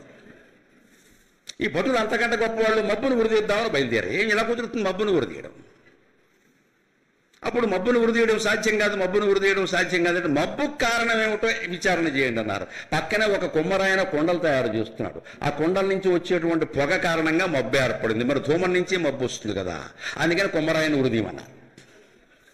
ఆయన దగ్గరికి వెళ్ళి ఉరిదీస్తాను. నేనేం చేశాను మొర్రో, నేను ఐరైన కొండలు తయారు చేసుకుంటే పొగ రాకుండా ఎలా ఉంటుందయ్యా? దానివల్ల మబ్బు ఏర్పడింది, మబ్బు వల్ల వాన కూర్చుంది, వాన వల్ల ఎవడో ఇల్లు కూడిందంటే నేనేం చేయను ఇక్కడ అంటే. కానీ ఆయనకి అర్థమైంది, వీడు వెర్రి వెధవులు వీళ్ళు, అవకతవక రాజు చవట మంత్రి ఉన్నాడు ఇక్కడ, ఏం చెబితే అది నమ్మేస్తున్నారు అని. అసలు నేను కొండలు తయారు చేయడం వల్లే పొగ వచ్చింది, పొగ వల్లే మబ్బు వచ్చింది, మబ్బు వల్లే వాన వచ్చింది, వాన వల్ల ఇల్లు కూరింది, ఇవన్నీ నిజమే. కానీ నేను కొండలు తయారు చేయడానికి కారణం ఏమిటో నీకు తెలుసా అన్నట్టు. ఏమిటంటే ఎదురింట్లో పెళ్లి జరుగుతుంది, ఆ పెళ్లి కొడుకు కారణంగా ఐరైన కొండలు తయారు చేశాను నేను, అందుకని దీనికి మొత్తం వాడు కారణం, వాడి దగ్గరికి వెళ్ళాలన్నట్టు. ఇప్పుడు కొత్త పెళ్లి కొడుకు సంగతి ఏం కావాలి అంటే వాడు పట్టుకుపోయారు. ఈ ఆలోచన లేని పనిది. శూల పృథు అణిన్యాయం అని కృష్ణదేవరాయలు చెబుతాడు ఈ కథ ఆముక్తమాల్యదలో. మార్గశిర మాసం వస్తుంది కదా, చెప్పుకుంటే పుణ్యం. ఆయన దగ్గరికి ఆయన ఆలోచన ఏమిటిది నన్ను ఎందుకంటే ఆయన చెప్పాడు నువ్వే కారణం, కొండలు తయారు చేయమన్నాడు. కొండలు ఎందుకు తయారు చేయమన్నా? పెళ్లి కోసం. ఆయన వీడి దగ్గరికి వచ్చి ఏమిటిరా నా పేరు చెప్పాడు. ఇగో కంగారు పడకో, వీళ్ళు ఏం చెప్తే అది నమ్మేస్తున్నారు, నువ్వేదో చెప్పే అన్నట్టు. ఆయన తీసుకెడుతున్నా, ఇంతకే నన్ను ఏం చేస్తావు అన్నట్టు. చూసావు కదా ఎలాగుంది అబ్బాయా, చూసావా సోలం, ఇది గుచ్చుతాం అన్నట్టు. అయిపోయి ఆయన వాడో తెలుగు ఉపయోగించాడు. ఇది చాలా లావుగా ఉంది, నేను చాలా సన్నగా ఉన్నాను, కుదరదు పట్టదు. వాడు తెలుగువాడు, నేను చాలా సన్నగా రమణారెడ్డిలో ఉన్నాను నేను, ఇదేమో ఇంత లావు ఉంది, ఇది దీనికి నెల్లూరు కాంతారావు లాంటి వాడు సరిపోతాడు, నేను సరిపోను, అందుకని మీరు ఎవరన్నా లావుపాటి వాడిని చూసుకోండి, నన్ను వదిలేయండి అన్నట్టు. వీడు వెంటనే లావుపాటి వాడు ఎవరు దొరుకుతాడని చూశాట. ఎవడో అరుగు మీద ఖాళీగా ఇంట్లో కూర్చునేందుకు ఓపిక లేక బాగా పొట్ట అది పెద్దగా ఉండి తొడలు పెద్దగా ఉండి అరుగు మీద కూర్చున్నట్టు వాడిని మోసుకుపోయాట. నన్ను ఎందుకు మోసుకుపోతున్నారంటే లావుగా ఉన్నా సోలారోపణ ఎత్తామంతే, ఇంకేం లేదు. పనికి మాలిన రాజు ఉంటే పరిపాలన ఇలాగే ఉంటుందండి. శూల పృథు అణిన్యాయం అని ఆముక్తమాల్యదులో చెబుతాడు. శూలారోపణ ఇది చమత్కారంగా ఉన్న, అది భయంకరం. శ్మశానంలోనే ఆ శూలాన్ని నాటి ఈ జీవికి శిక్ష శ్మశానంలో వేసేవారు, ఆ దేహాన్ని అలా వదిలేసేవారు. విచిత్రం ఏంటంటే ఈ శూలారోపణలో మనిషి చావడు, 2 రోజులు బతుకుతాడు కనీసం, ప్రాణం పోదు. లోపలికి వీడు గిలగిల్లాడుతూ ఉంటాడు. ఆడిన కొద్దీ ఆ శూలం దిగుతూ ఉంటుంది, దిగిన కొద్దీ గిలగిల్లాడతాడు. ఇక వర్ణించలేము దాన్ని అసలు. విచిత్రం ఏంటంటే ఆ చర్మం మొత్తం రాలిపోతుంది, ఎముకలు మొత్తం విరిగిపోతాయి. ఆశ్చర్యం, వెంట్రుకలకు ఎంత బలం ఉందోనండి. వాడు పూర్తిగా చనిపోయినా కూడా 3 నెలల వరకు ఆ వెంట్రుకల కిందకి రాలవు. ఎందుకంటే తల్లి కడుపులో మనం ఉన్నప్పుడు 4వ నెలలో వెంట్రుకలు ఏర్పడతాయట. గరుడ పురాణంలోనే చెబుతాడు ఆ విషయాన్ని. ఆ 4వ నెలలో వెంట్రుకలు ఏర్పడినవి ఎంత బలంగా ఉంటాడు, శూలారోపణ చేసి మొత్తం మనిషిని చంపేసా వెంట్రుకలు పోవు. అవి కారడం కష్టం అవుతుంది. అందుకే కొన్ని చోట్ల మీరు గమనించండి, శవానికి మొత్తం క్షురకర్మ చేస్తారు, గడ్డం గీసేస్తారు, జుట్టు తీసేస్తారు.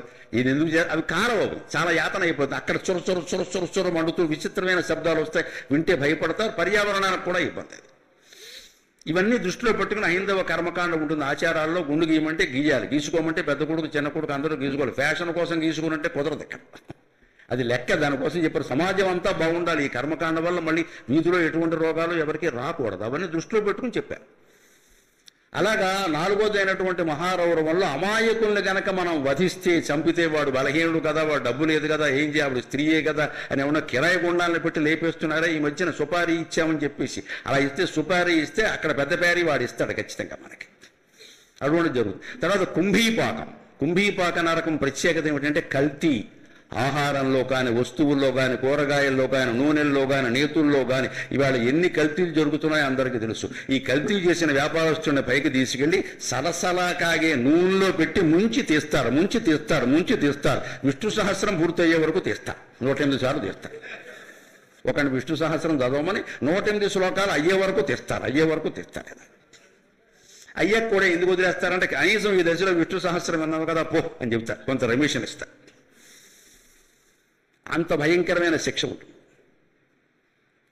అది కుంభీపాకం.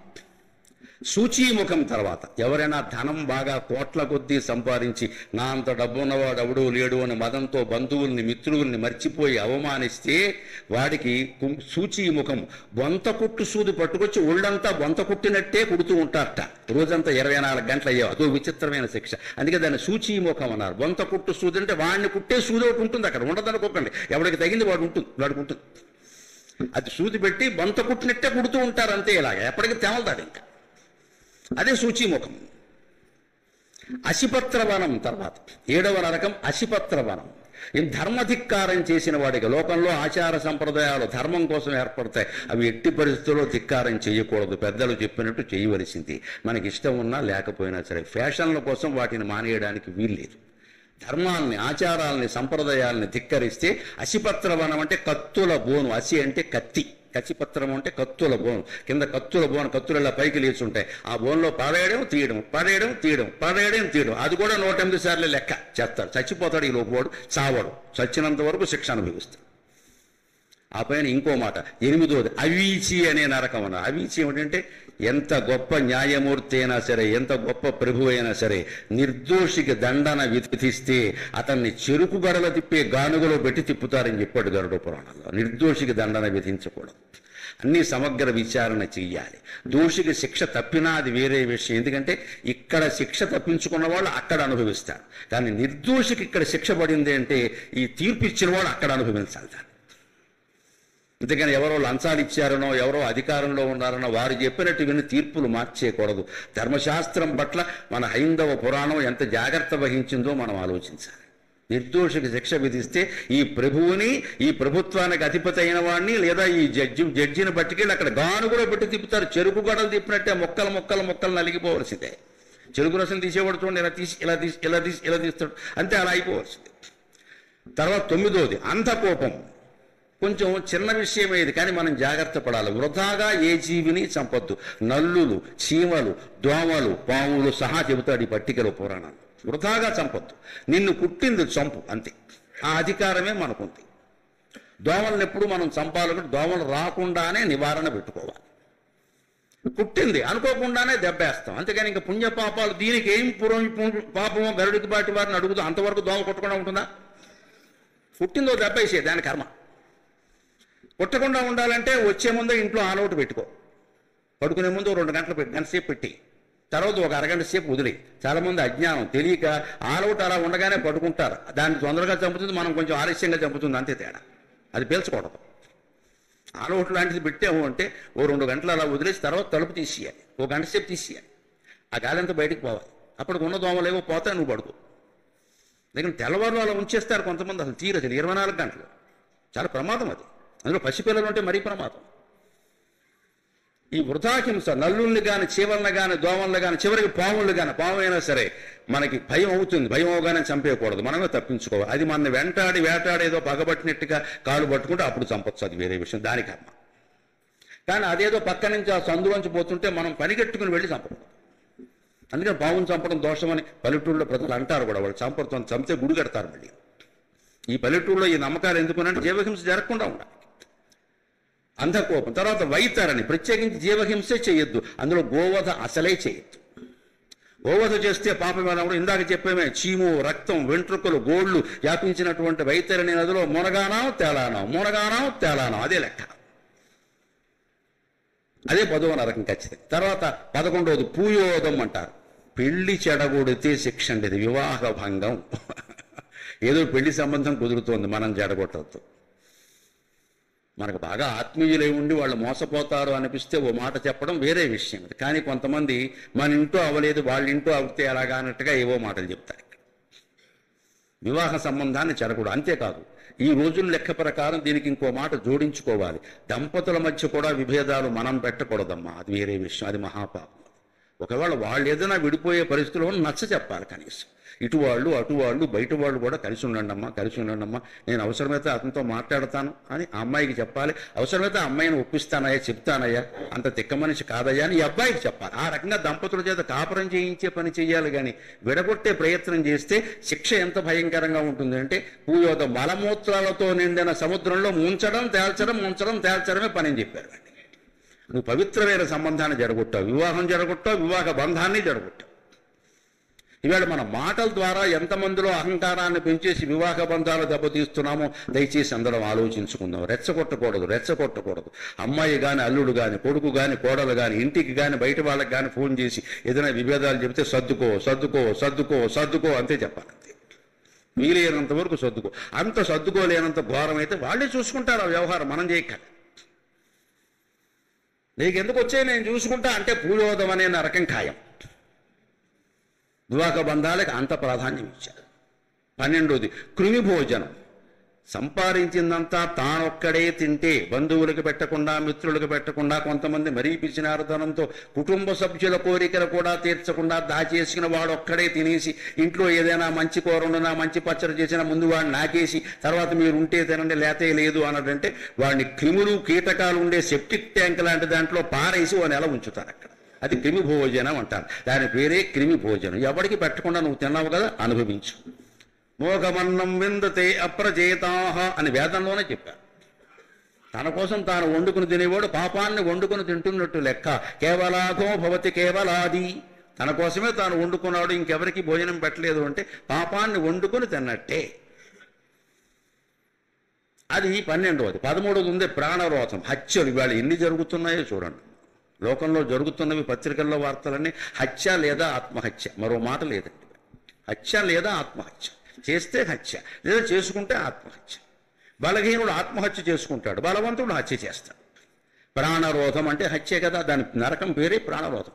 దానికి శిక్ష ఏమిటంటే నరకంలోకి తీసుకెళ్లి ప్రత్యేకమైన ఒక గదిలో పెట్టి బల్యాలతో, బాణాలతో, వేట కొడవళ్లతో వేటాడతారు. మనిషి చావడం, ఒక్కో అవయవం తెగిపోతూ ఉంటుంది. మళ్ళీ దాన్నే నరకాలంటే అతికించి మళ్ళీ నరుకుతారు. ఆ సౌకర్యం కూడా ఉంది. ఫ్రీగా శస్త్రచికిత్స చేస్తారు, ప్లాస్టిక్ సర్జరీ కూడా చేస్తారు, మళ్ళీ నరుకుతారు. నరకాలంటే అతకాలగా అంత వాళ్ళు మంత్రశక్తితోనే చేయగలరు. వాళ్ళు ఏమి అబద్ధాలు అనుకోవద్దు దయచేసి. అన్ని పక్కా సత్యాలు, అనుమానం ఎలా నిజమవుతాయో రేపటి ప్రసంగంలో చెబుతాను. అన్ని మన అనుభవాల మీద రుజువుతాయి, ఏం అనుమానం లేదు. అన్ని పక్కా నిజమవుతాయి, ఒక్కటి కూడా అసత్యం లేదు. అది ప్రాణరోధం. అందుకని వాడిని అలా బాధపడతారు బాణాలతో, బలాలతో. 14వ నరకం కాలసూత్రం. తల్లిదండ్రులను చూడని వాళ్ళని, వృద్ధులను ధిక్కరించిన వాళ్ళని, వృద్ధులకు అన్యాయం చేసిన వాళ్ళని, వాళ్ళ చేత ఆస్తులు రాయించేసుకున్న వాళ్ళని, గెంటేసిన వాళ్ళని ఎంత భయంకరమైన శిక్ష వేస్తారు అంటే తల్లకిందులుగా వేలాడదీసి కింద మంట పెడతారు. ఇవాళ ఎన్ని జరుగుతున్నాయో చూడండి. పత్రికల్లో ఎన్ని వార్తలు వస్తున్నాయి. వృద్ధులు ఎంత నిరాదరణకు గురవుతున్నారు. పత్రికల్లో అయితే వారానికో వ్యాసం వస్తుంది వృద్ధుల నిరాదరణ మీద, వారానికో వ్యాసం. చివరికి ప్రభుత్వం ప్రత్యేక చట్టాలు చేయవలసి వస్తుంది వృద్ధుల్ని కాపాడడానికి. కేంద్ర ప్రభుత్వం ప్రధానమంత్రి ఏదో రోజుకి PMVY వయోజన యోజన అని పెట్టి 8% వడ్డీ ఇచ్చాడు. 8% వడ్డీ వృద్ధులకి, అది సీనియర్ సిటిజన్స్ 60 ఏళ్ళు దాటాలి ఖచ్చితంగా. 8% వడ్డీ మామూలుగా ఎక్కడ బ్యాంకుల్లో లేదు కదా, ఇచ్చారు. ఎందుకంటే వృద్ధులు ఇబ్బంది పడుతున్నారు, వాళ్ళకి కాస్త వడ్డీ ఎక్కువ ఇద్దాం, వాడు ఏదో ఇంట్లో ఉండి కాలక్షేపం చేసుకుంటారు. అంటే జరిగిన ఘోరం ఏమిటంటే, నేను కూడా అందులో కొంత 60 ఏళ్ళు దాటేటప్పుడు నేను కొంత డిపాజిట్ చేశాను, కానీ తర్వాత మొన్న ఎప్పుడో మళ్ళీ చేద్దామంటే ఇప్పుడు ఆ పథకం లేదన్న. అదేమిటన్నా, మొత్తం బ్లాక్ మనీ అంతా రకరకాల వాళ్ళందరూ పట్టుకొని అందులో దాచేస్తున్నారు. 60 ఏళ్ళు దాటైన నిబంధన ఒకటే కదా. రకరకాలుగా సంపాదించామని కోట్లు దాచేస్తే చివరి కేంద్ర ప్రభుత్వం వాళ్ళు వడ్డీ ఇవ్వలేక ఆ పథకం రద్దు చేశారు. బాబోయ్ తీసేయండి, ఈ దేశంలో కష్టం ఇదంతా. ఎవరికి మానవత్వం ఉండదు. ప్రభుత్వం ఏమండి ఉచిత పథకం పెడితే పెట్టచ్చండి, వికలాంగులకో దివ్యాంగులకో ఎవరికైనా వితంతువులకో పెట్టండి. మనం ఎందుకు తీసుకోవాలండి? ఖాళీగా కూర్చుని మనకేం సిగ్గు లేదా? బిచ్చగాళ్ళమా? వద్దని చెప్పలేమా? వచ్చింది లాగే. ఎవరైనా అక్కడ అక్షయ పాత్రాన్ని పెట్టి భోజనం పెడతారంటే జమీందారు ఇళ్ల నుంచి కూడా వెళ్ళిపోతారు అక్కడికి. ఎవరి కోసం పెట్టారు అది? అన్నం లేని వాళ్ళ కోసం. వాళ్ళకి దక్కాలంటే మనం వెళ్ళకూడదండి. ఆ జ్ఞానం మనకే ఉండాలి. ప్రభుత్వాల మార్పు కాదండి, ప్రజల్లో మార్పు రావాలి. ఆ ప్రజల్లో మార్పు కోసమే నేను చాలా తాపత్రయపడుతున్నానమ్మా, చాలా తాపత్రయపడుతున్నాను. ప్రవచనం ద్వారా ప్రజల్లో మార్పు. ముఖ్యంగా నాకు నమ్మకం ఏమిటంటే, ఇవాళ యువతరం 20 నుంచి 40లోగా ఉండేవాళ్ళు 90% తెలుగు వాళ్ళు నా మాటలు వింటున్నారు. నాకు ఆనందంగా ఉంది. నాకు ఆనందం. ఖచ్చితమైన మార్పు వస్తుంది సమాజంలో, ఖచ్చితమైన మార్పు. ఇంకా 70 ఏళ్ళు దాటిన వాళ్ళు ఎలా ఆలోచిస్తారంటే, ఏదో ఇలా వెళ్ళిపోతే చాలు, ఇంకా మార్పు తట్టుకోలేరు. కానీ యువతరం అలా కాదు, మారాలి. ఎందుకు చెప్పారు ఆయన అని మార్పు ఆశిస్తారండి ఖచ్చితంగా వాళ్ళు. ఖచ్చితంగా భవిష్యత్ తరం మారుతుందమ్మా, లేకపోతే భగవంతుడు మాకు ఇంత శక్తి ఇచ్చాడు అంటే నీ కర్తవ్యం ఇది నువ్వు చేయమని. ఈ మనిషి మధ్యాహ్నం భోజనం చేశారు, ఇప్పుడు ఎడితే 2 పళ్ళు తిని పడుకుంటాను. 2010 నుంచి నాకు నియమం అంతే, 2 పళ్ళు తినడం పడుకోవడం. మరి ఇంత శక్తి ఎక్కడి నుంచి వచ్చింది? మధ్యాహ్నం అన్నం పెట్టిన వాళ్ళు ఆ తల్లి అడిగింది, ఏమంటే ఏమి తింటలేదు మీరు? చెప్పడం అలాగాని. అమ్మవారిని అడుగమ్మా, నాకేం తెలుసు. పొద్దున్న టిఫిన్ తింటాం, మధ్యాహ్నం భోజనం చేస్తాం, అంతే, ఇంకేం లేదు. మళ్ళీ మనాడు పొద్దునే. ఇంకా రాత్రి ఇది అయ్యాక ఇంటికి వెళ్ళడం, వారి ఇంట్లో కూర్చొని 2 పళ్ళు తినడం అంతే. శక్తి ఎక్కడి నుంచి వస్తుంది? లోకాన్ని బాగు చేయడం కోసం భగవంతుడు నాకు ఆ శక్తి ఇస్తున్నాడని భావిస్తాను. తల్లిదండ్రులను నిరాదరణ చేస్తే తల్లకిందులుగా వేలాడదీసి మంట పెడతారు. 15వ నరకం సారమేయోదనం. ఇది ప్రత్యేకం, ఇవాళ బాగా చెప్పుకోవాల్సిన మాట. క్లబ్బులు పబ్బులు నడిపేవాళ్ళు, అందులో ఆడేవాళ్ళు, జూదం ఆడిన వాళ్ళందరినీ తీసుకెళ్ళి కుక్కలకి భోజనంగా వేస్తారండి. గరుడ పురాణంలో ఉంది. ఇప్పుడు జూదం ఆడాలో అక్కర్లేదో నిర్ణయించుకోండి. కుక్కలకి భోజనంగా వేస్తారు. జూదం అంత నేరంగా భావించారు. ఎందుకు జూదం అంటే జూదం అనుకోకండి, కోడి పందాలంటే బెట్టింగ్. వాడెవడో గెలుస్తాడని వీడు బెట్టింగ్ ఏమిటండి? తెలంగాణ ఎన్నికలకి భీమవరంలో బెట్టింగా? ఇంత విచిత్రం ఎక్కడైనా ఉందా? భీమవరానికి తెలంగాణకి ఏం సంబంధం? ఇక్కడ ఎవడు గెలిస్తే వాళ్ళకెందుకు కావాలంతే. ఊడు పొగరు, ఇష్టం అంతే. ఎకరాలు పోగొట్టుకోవడం, ఇంట్లో ఆడాళ్ళు ఏడుస్తూ కూర్చోవడం. ఎందుకంతా? నీకు ఎవడు గెలిస్తే నీకే, నీకు ఒరిగేది ఏంటి ఇక్కడ? ఇదే మన పిచ్చి. ఈ బెట్టింగ్ రుణయాపుల వల్ల ఎంతమంది మోసపోతున్నారో చూడండి. దానికి శిక్ష పెట్టాడు గరుడ పురాణం. దీనితో రుణయాపు బెట్టింగ్ అన్నట్టు అప్పుడు మాట అప్పుడు చెబుతాడు. జూదం అంటే ఏంటి మరి? జూదం ఆడితే కుక్కలకు వేస్తారు భోజనం కింద. భోజనం అంటే ఏమిటి? ముక్కల కింద కుక్క కరిచేస్తూ ఉంటుంది. వీడు ప్రాణం పోదు, కండలు ఊడిపోతూ ఉంటాయి. అది కండలన్నీ లాగేగానే ఒక్కసారి ఎమకింకలకే చూస్తుంది. వాడు మళ్ళీ ప్లాస్టిక్ సర్జరీ చేస్తాడు, మళ్ళీ వస్తుంది రెండోసారి. కానీ సరిపోదు, చాలా క్లబ్బులు పెట్టాడు. ఇది శిక్ష. ఇంత భయంకరంగా ఉంది, తేడా ఏముంటుంది ఇందులో? ఇంకోటి, తప్తూర్మీన నరకం ఉంటుంది. అక్రమ సంబంధాలు పెట్టుకున్న ప్రతి పురుషుణ్ణి, ప్రతి స్త్రీని అక్కడికి తీసుకెళ్ళి, ఏ పురుషుడితో సంబంధం పెట్టుకుందో ఆ పురుషుడు ఇనప విగ్రహాన్ని అక్కడ పెట్టి దాన్ని బాగా కాల్చేస్తారు. ఆ పురుషుడిని కౌగలించుకోమని 1.5 గంట అట్టి పెడతారు. వాడితో పెట్టుకున్నావు కదా, మొగుడిని కాదని పెట్టు, కౌలించుకో. ఎక్క కుదిరిపోతుంది. పురుషుడైనా అంతే. ఏ స్త్రీతో సంబంధం పెట్టుకున్నాడో ఆ స్త్రీ ఇనప విగ్రహాన్ని అక్కడ తయారు చేయించి దాన్ని బాగా కాల్చేసి, కమ్మరి దుకాణంలో అంటిస్తారు, అలా కాల్చేసి వెళ్ళు, దాన్ని కౌలించుకో. దాని మీద మోచుతేనే కదా పెళ్ళానికి అన్యాయం చేసావు, పిల్లలకు అన్యాయం చేసావు. దాన్ని పెళ్లి చేసుకున్న వేగంగా అన్నవరం పట్టుకెళ్ళి, దేవుడికి తెలియదు అనుకుంటున్నావా? పట్టుకెళ్ళి దాన్ని కౌలించుకో, ఏముందో చూడు అని. అదే అవయవాలతో అదే రకమైన మూర్తిని ఇనప విగ్రహాన్ని తయారు చేసి కౌగులించుకున్నలా చేసి పక్కన దగ్గరుండి మొత్తం అయ్యే వరకు 2.5 గంటల సినిమా అయ్యే వరకు బయట రావడానికి లేదు. మధ్యలో పాప్కార్న్ కూడా ఉండదు, ఒకటి ఇంటర్వెల్ లేదు. సినిమాలో అయితే పాప్కార్న్ ఉంటుంది. ఇది పాపకారణం కదా, అందుకని దీనికి ఇంటర్వెల్ ఉంటుంది. అది పాప్కార్న్, ఇది పాపకారణం. అందుకని దీనికి ఇంటర్వెల్ ఉండదు. అది తప్తోర్మి అనేది. 17వది వజ్రకంటకం. సమాజంలో వ్యాధులు వ్యాపించకుండా మన పూర్వులు తీసుకున్న జాగ్రత్త. వాళ్ళ స్వలింగ సంపర్కాలను చట్టబద్ధం చేస్తారు. వ్యభిచారానికి సహజీవనం అని అందమైన పేరెట్టారు. ఎలా పెడతారో తెలియదు, అదే వ్యభిచారం. పెళ్లి కాకుండా అమ్మాయి అబ్బాయి కలిసి ఎలా ఉంటే వ్యభిచారం కాకపోతే ఏమంటారు అన్నది, దానికి సహజీవనం అని పెట్టారు ఇక్కడ. ఏదో పెద్ద పవిత్ర జీవనంలాగా మొత్తం అందరూ తయారయ్యారు. ఇవాడు యువతరంలో కొంతమందికి పెళ్ళిళ్ళు నచ్చడం లేదు. ఎందుకంటే అనవసరంగా సహజీవనం, అది కూడా మానేరాదా? అబ్బాయి అది మానలేడు ఇక్కడ. అంటే లైంగిక భోగానికి ఆడది కావాలి, మొగాడు కావాలి. వివాహ బంధం, పిల్లలు, ధర్మం ఏం వద్దు. ఎక్కడ ఇది ఇలాగే పెడితే సమాజం ఏమైపోతుందో ఆలోచించండి. మనకంటే 5000 ఏళ్ల ముందు, ఇంకా చెప్పాలంటే లక్షల ఏళ్ల ముందు ఆలోచించిన గరుత్మంతుడికి, విష్ణుమూర్తికి, వ్యాసభగవానుడికి నమస్కారం. వ్యాసభగవానుడికి నమస్కారం. వజ్రకంటకం అంటే జంతువులతో సంభోగం. పశు సంభోగం చేస్తే మూతిలో పడేసి వాతలు పెడతారు ప్రత్యేకంగా. పశువులతో సంభోగిస్తావు, దానివల్ల ఎన్ని రోగాలు వస్తాయి. నా ఇష్టం అంటాడు. కోర్టు ప్రకారం ఎలా ఉంటుందంటే లైంగిక వాంఛ తీర్చుకుందుకు రాజ్యాంగం హక్కు కల్పించి, ఇదా జంతువులతోట వాళ్ళని శిక్షించాలి. ప్రతిదీ చట్టబద్ధం ఎలా చేస్తారండి? సమాజం చెడిపోతుంది ఖచ్చితంగా. ఎందుకంటే ఈ జంతువుతో సంభోగం వల్ల వాడికి ఒక వ్యాధి వస్తుంది. వాడు తర్వాత పెళ్లి చేసుకుంటాడు, భార్యకు వస్తుంది. వీడు ఇంక జంతువులతోనే ఉంటాడని ఏం లేదు కదా. ఇవి నిషేధించాల్సిన విషయాలు ఇవి. మీకు కరోనా లాంటి భయంకరమైన వ్యాధులు ఇలాంటి వాటి వల్ల వ్యాపిస్తాయి. చైనా నుంచి వచ్చింది కరోనా. ఎందుకు వచ్చిందండి? వాళ్ళు ఏం తింటారో గమనించండి. కుక్కల్ని తింటారు, కోతుల్ని తింటారు, బల్లుల్ని తింటారండి వాళ్ళ మనుషుల. పాములు తింటారు. పాములు పాయసం చేస్తారు చైనాలో. మనం హాయిగా సేమియా తీసినట్టే పాములు తీస్తారు వాడు. ఇంకా మళ్ళీ సేమియా తినలేరు, ఎవరు అయిపోయింది. అంతే, పాములు పాయసం. నేను సింగపూర్ పర్యటన చేసినప్పుడు అక్కడ సింగపూర్లో చైనా వాళ్ళు ఎక్కువ. చైనా రెస్టారెంట్ అని ఉంది. సరే, అక్కడికి మనకి పని ఉంది. ఈ తెలుగు ఆయన ఎవరో ఒక ఆయన ఉన్నాడు అక్కడ, రమణ గారని. ఆయన మమ్మల్ని తీసుకుని ఆయనతో పాటు మేము బయట ఆరుబయట నిలబడి మాట్లాడుకుంటున్నాం. రేపు వెన్నెల అది బాగుంది కదా. అప్పుడు ఈ చైనా రెస్టారెంట్ అంటే నేను ఇందులో ఏమి వండుతారని అడిగాను. పాముల పాయసం వండుతారు, బల్లుల్ని వేపుడు చేస్తారు, కప్ప కాళ్ళు ఫ్రై అన్నారు. ఈ బాబోయ్, కప్ప కాళ్ళు ఫ్రై, ఈ పదం ఎంత బాగుందిరా అనుకున్నాను. అదేమిటండి, వాళ్ళకు లెక్క ఏమీ లేదా?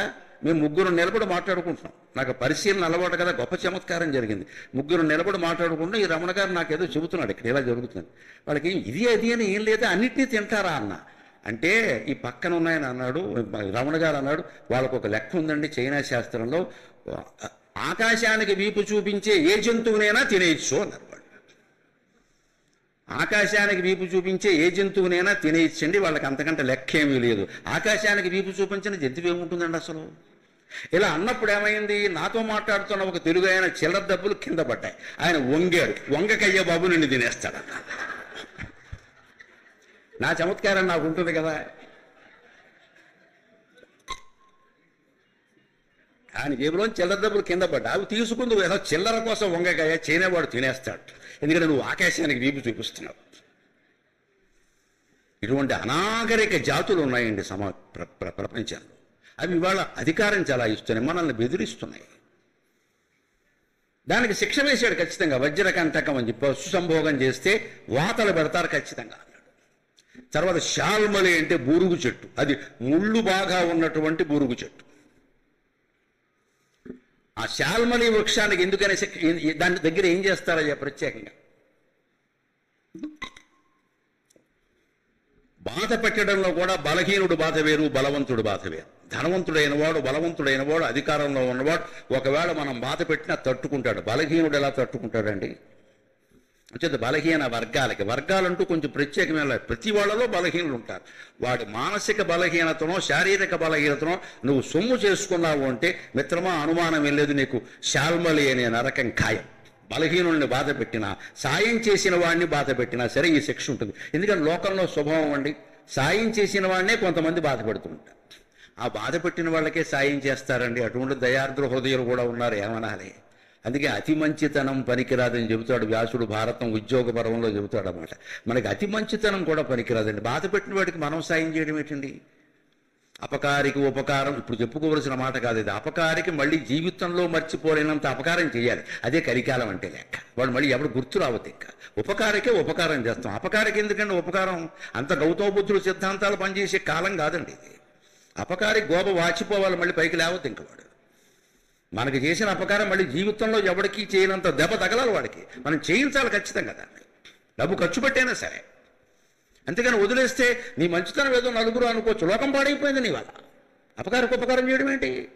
ఉపకారం చేయి, ఇంకా ఎక్కువ ఉపకారం చేయి కావాలంటే. అపకారమే జరగాలి ఖచ్చితంగా. నేరానికి తగిన శిక్ష ఉంటేనే లోకం బాగుంటుంది. అందుకని శాల్మలి బూరుగు చెట్టు కాబట్టి పైనుంచి కిందికి బూరుగు చెట్టు, ముళ్ళ బూరుగు చెట్టు నుంచి ఇలా పైకి కిందికి లాగడమే పని. 19వ నరకం విశేషణం. యజ్ఞాల్లో పశుహింసను ఏ శాస్త్రము సమర్థించలేదండి, తెలియకుండా మాట్లాడద్దు. గరుడ పురాణంలో యజ్ఞాల్లో పశుహింసని ఖండించాడు ఖచ్చితంగా. యజ్ఞాల్లో పశుహింస చేస్తే ఏ పశువును వీడిక్కడ చంపాడో ఆ పశువు అక్కడ వాడిని చంపుతుందని చెప్పాడు. ఇప్పుడు చెప్పండి ఆర్య నాగరికత ఎటువంటిదో. యజ్ఞాల్లో పశుహింస చేయమని చెప్పలేదండి. మధ్యయుగాల్లో కొంతమంది అజ్ఞానంతో ఏమనుకున్నారు అంటే, మనం తినే బెల్లం మొక్క దేవుడికి పెడుతున్నాం కదా, మనం తినే మాంసం కూడా పెట్టచ్చని పెట్టేశారంతే. ఇక్కడ ఎలాగో దాన్ని చంపడం తప్పనప్పుడు అక్కడే చంపొచ్చు కదా అని చంపారు. యజ్ఞాల్లో పశుహింసని వేదంగాని శాస్త్రంగాని అంగీకరించలేదు. యజ్ఞాల్లో విశేషణం అంటారు ఈ నరకాన్ని. విశేషణం అంటే పశువుని చంపడం. యజ్ఞంలోనైనా సరే వేరే ప్రయోజనం కోసమైనా సరే తప్పనిసరి అయితే తప్ప పశుహింస చెయ్యడానికి వీలు. తప్పనిసరి కూడా ఏమిటంటే కొన్ని వర్గాలు, కొందరు ప్రజలు మాంసాహారం తినకుండా ఉండలేరు. రెండోది శాకాహారంతో పాటు మాంసాహారం కూడా అంతో ఇంతో లేకపోతే కుదరదు. శాకాహారం రేట్లు పెరిగిపోతే మేము అన్యాయం అయిపోతాం. ఏదో పప్పు కూర తినేవాళ్ళం మేము ఏం కావాలి? కార్తీక మాసంలో శుభ్రంగా కూరగాయల రేట్లన్నీ పెరిగిపోతున్నాయి ఇక్కడ. అందుకని 2 రకాలు ఎందుకు బ్యాలెన్స్ చేయడం కోసం. పైకి కొన్ని జంతువులు బాగా పెరిగిపోతాయండి విపరీతంగా. ఆ జంతువుల సంఖ్య తగ్గకపోతే మళ్ళీ సమాజానికే నష్టం అది. అందుకోసం కొన్ని వృత్తులు, కొన్ని వర్గాలకి మాంసాహారం పెట్టారు. కొందరిని తినొద్దన్నారు. ఎవరిని తినొచ్చన్నారో వారు తినొచ్చు, ఎవరిని వద్దన్నారో వారు మానేయాలి. అందరికీ ఒకే రకమైన ఆహార విధానం ఉండదు. అది ఆరోగ్యకరం కాదు. ముఖ్యంగా ఆహారం విషయంలో చెప్పాలంటే మన ఉన్న ప్రాంతంలో ఏ పంటలు పండుతున్నాయో ఆ ఆహారం ఇక్కడ వాళ్ళందరికీ అరుగుతుంది. అదే తినాలి ఖచ్చితంగా. భగవంతుడు అక్కడ పుట్టించాడు అంటే నిన్నక్కడ పుట్టించాడు, ఆ ఆహారాన్ని అక్కడ పుట్టించాడు. నువ్వు దాన్ని తినడం కోసమే పుట్టించాడు అంతే. యదృశ్యం శుద్ధ చిత్కం తజ్జీవో భవతి స్వతః అని యోగ వాసిష్టంలో చాలా స్పష్టంగా చెబుతారు ఆ విషయం. అసలు నువ్వు అక్కడ పుట్టావంటే అర్థం నీకు అది అరుగుతుందయా అంతే అర్థం అక్కడ. అంతేకాదు ఇక్కడ పుట్టిన వాళ్ళకి వచ్చే రోగాలకి మందులకు మొక్కలు కూడా ఇక్కడే పడతాయి. భగవంతుడు తెలివి తక్కువ పడతారు. వాళ్ళు ఇక్కడ తెలంగాణ ప్రాంతంలో వచ్చే ప్రత్యేకమైన ఇబ్బందులు, ఫ్లోరోసిస్ లాంటివి ఉన్నాయి కదా, ఆ ప్రాంతంలోనే దానికి సంబంధించిన మొక్కలు ఉంటాయని వైద్యం చేయాలి. పరిశోధన అంటే అది. వాటిని చదువుకున్న వాళ్ళు పరిశోధన చేయాలి. తప్పకుండా మందు ఉంటుంది అక్కడ. ఆ వ్యాధి అక్కడ ఉంది అంటే దానికి మందు అక్కడ ఉంటుంది. ఆ మొక్క అక్కడ పుట్టే ఉంటుంది. నీ దృష్టికి రాలేదు. నువ్వు ఎంతసేపు మార్కుల కోసం చదివేవు. ఇక్కడ సృష్టిలో ఎక్కడైనా అంతే, మొత్తం ప్రపంచం అంతా అంతే. అలాంటిది విశేషణం. పశుహింస చేస్తే అక్కడికి తీసుకెళ్ళి ఖచ్చితంగా ఆ పశువుల చేతనే హింసింపజేస్తా. ఇంకో మాట నానాభక్షణం అని ఏంటి, ఏది పడితే తినడం. అభక్ష్యం అపేయం ఉంటాయి, లెక్కలు ఉంటాయి. భక్ష్యాభక్ష్యాలు ఉంటాయి, వధ్యావధ్యాలు ఉంటాయి, పేయాపేయాలు ఉంటాయి. తినేవి తినకూడనివి ఉంటాయి, తాగేవి తాగకూడనివి ఉంటాయి. రేపు డిసెంబర్ 31 రాత్రి ట్యాంకు బండ మీద ఏం భాగవతం జరుగుతుందో చూడండి. అన్నీ తినకూడనవే తింటారు, తాగకూడనవే తాగుతారు, అరవకూడని అరుపులే అరుస్తారు. దీన్ని న్యూ ఇయర్స్ డే అంటారు, ఏమంటారో తెలియదు. అంతకంటే మన ఉగాది ఎంత గొప్పదంటే ఎవ్వడూ మాంసాహారం తినడు. చక్కగా ఉగాది పచ్చడి తింటాడు, దేవుడి దగ్గర కూర్చుంటాడు, పంచాంగం వింటాడు, పద్యాలు వింటాడు. ఉగాదే నిజమైన సంవత్సరాది నిజం చెప్పాలండి. అర్ధరాత్రి ఏమీ మారకుండా డేట్ ఎలా మారుతుందండి? అర్థం లేని వాడు ఎవడో పెట్టడం మనం పాటించరు. అక్కడ ఏమీ మారలేదు. నువ్వు పడుకున్న దుప్పటి కూడా మారలేదు, డేటు మారింది. నువ్వు మార్చుకుంటే మారుతుంది, దానికే ఉంది అక్కడ. అదే మన ఉగాది వస్తే ఋతువు మారింది, సంవత్సరం మారింది, పక్షం మారింది, వారం మారింది, నెల మారింది, సూర్యోదయం వచ్చిందండి. మనకి రోజు అంటే హిందూ సంప్రదాయం ప్రకారం సూర్యోదయం నుంచి తిరిగి సూర్యోదయం వరకు రోజు. అందుకని పగలు రాత్రి సూర్యోదయం నుంచి తిరిగి సూర్యోదయం వరకు. మన రోజు 6 గంటల నుంచి మొదలవుతుంది, అర్ధరాత్రి మొదలవు. దిక్కుమాలి లెక్కలు అంటారు వాటి. అందుకే కొన్ని బాగా ఖరీదైన హోటల్స్లో చూడండి, ఇదేం అన్యాయం అనుకున్నా, అర్ధరాత్రి 12కి డేట్ మారిందని 2 రోజులు రెంట్ వేసేస్తాడు. మరీ దారులు 2 రోజులు రెంట్. ఎవడైనా హోటల్కి ఎప్పుడు వెళ్తాడు? పొద్దున్న వెళ్తాడు కదా. అది 2వ రోజు వాడు వెళ్ళిపోతే పర్వాలేదు, రాత్రికి 2వ రోజు చేసేస్తాడు. మాకు పొద్దున్న హోటల్కి వెళ్ళామండి, ఎవరైనా రైలు దిగి పొద్దున్న వెళ్తాం కదా, మొన్నటి పొద్దున్న ఖాళీ చేయించండి. ఒకరోజే వెయ్యారు కదా, వెయ్యరండి. నేను చూశాను కొన్ని చోట్ల రాత్రి మార్చేసినది. మాకు 12 మిడ్ నైట్ ఎవడు మారుతాడు అంటే అర్ధరాత్రి ఖాళీ చేసి పొమ్మంటావా? కేవలం వ్యాపారం ఇది. ఫారిన్లో అలా ఉంటుంది. ఫారిన్లో మాత్రం ఎందుకు ఉంటుంది? ఉంటే మాత్రం మీరు చేస్తారు. నేను చూశానమ్మా, విశాఖపట్నంలో ఒక హోటల్లో చూశాను నేను. కార్యకర్తలు భరించారు కాబట్టి సరిపోయింది, నేను ఎక్కడి నుంచి భరించానండి? వాళ్ళు భరించినందుకే బాధపడ్డాను. ఇదేమిటండి అంటే ఇక్కడ ఇంతేనండి, మీకు ఎందుకు ఆ విషయం? మీకెందుకు ఏమిటండి? ఇదేం అన్యాయం? అడగద్దా అన్నాను నేను. వేస్తున్నారండి అలాగా. అర్ధరాత్రి డేటు మారిందిట, అందుకని కంప్యూటర్ ఆటోమేటిక్గా మార్చేది. కంప్యూటర్ మార్చుకో. అదేమిటది? కంప్యూటర్ నువ్వు పెట్టిన కంప్యూటర్ మార్చుకో. రేటు మారితే రేటు మారుతానంటే అర్ధరాత్రి ఎవడన్నా ఖాళీ చేస్తాడు హోటల్ని, పొద్దున ఖాళీ చేస్తాడు. కానీ ఈ వ్యాపారాలు ఎందుకు అవుతున్నాడు? వీటికి అన్నిటికీ శిక్షలు ఉన్నాయి ఖచ్చితంగా. పిచ్చి వేషాలు లేదు ఇక్కడ, అనవసర వ్యాపారాలు చేయడానికి వీల్లేదు. అంటే ఇవన్నీ జరిగే విలాసాలన్నీ మీరు గమనించి తినకుండా తింటారు, తాగకుండా తాగుతారు. ఇవాళ అన్నం తినమంటే తన అడ్డమైన గడ్డి తింటున్నారు బయట. ఇవన్నీ రోగాలకి కారణం అవుతున్నాయి. దాంతోపాటు శిక్ష కూడా. అభక్ష్య భక్షణం చేస్తే అక్కడ క్రిమికీటకాలతో ఉండే కొండంలో పారేసి నెల్లాళ్ల వరకు బయటికి తీయరు. 21వ చిట్ట చివరిది అయఃపానం. ఇది ఇవాళ సమాజంలో భయంకరంగా వ్యాపించిన వ్యసనానికి శిక్ష. మద్యపానం చేసిన వాడిని గరుడ పురాణం ప్రకారం నరకంలో పెట్టి ఇనుము కరిగించి గొంతు ఇలా లాగి పోస్తారు. బాగా ఎన్ని సీసాలు తాగాడో అన్ని సీసాలు పోస్తారు. ఇప్పుడు సమాజ హితానికి గరుడ పురాణం ఎంత ఉపయోగపడుతుందో చూడండి. జూదాన్ని ఖండించాడు, అక్రమ సంబంధాలు ఖండించాడు, మద్యపానాన్ని ఖండించాడు. అమ్మ, ఆడవాళ్ల మీద అత్యాచారాలు జరుగుతున్న వాటికి, ముఖ్యంగా బాలికల మీద జరుగుతున్న వాటికి మద్యపానమే కదండి ప్రధాన కారణం. ఎవడైనా ఎందుకు చేస్తాడని? చిన్నపిల్ల 8 ఏళ్ళు లేవు, ఏం అనుభవిస్తాడండి? నాకు అర్థం కాదు. పిచ్చెక్కింది వాడికి. ఎందుకు ఎక్కింది? సప్లై చేశారు కూర్చోబెట్టి ఇక్కడ, తక్కువ ధరలకి ఎక్కువ ధరలకి వాడిని మాయ చేసేసారు.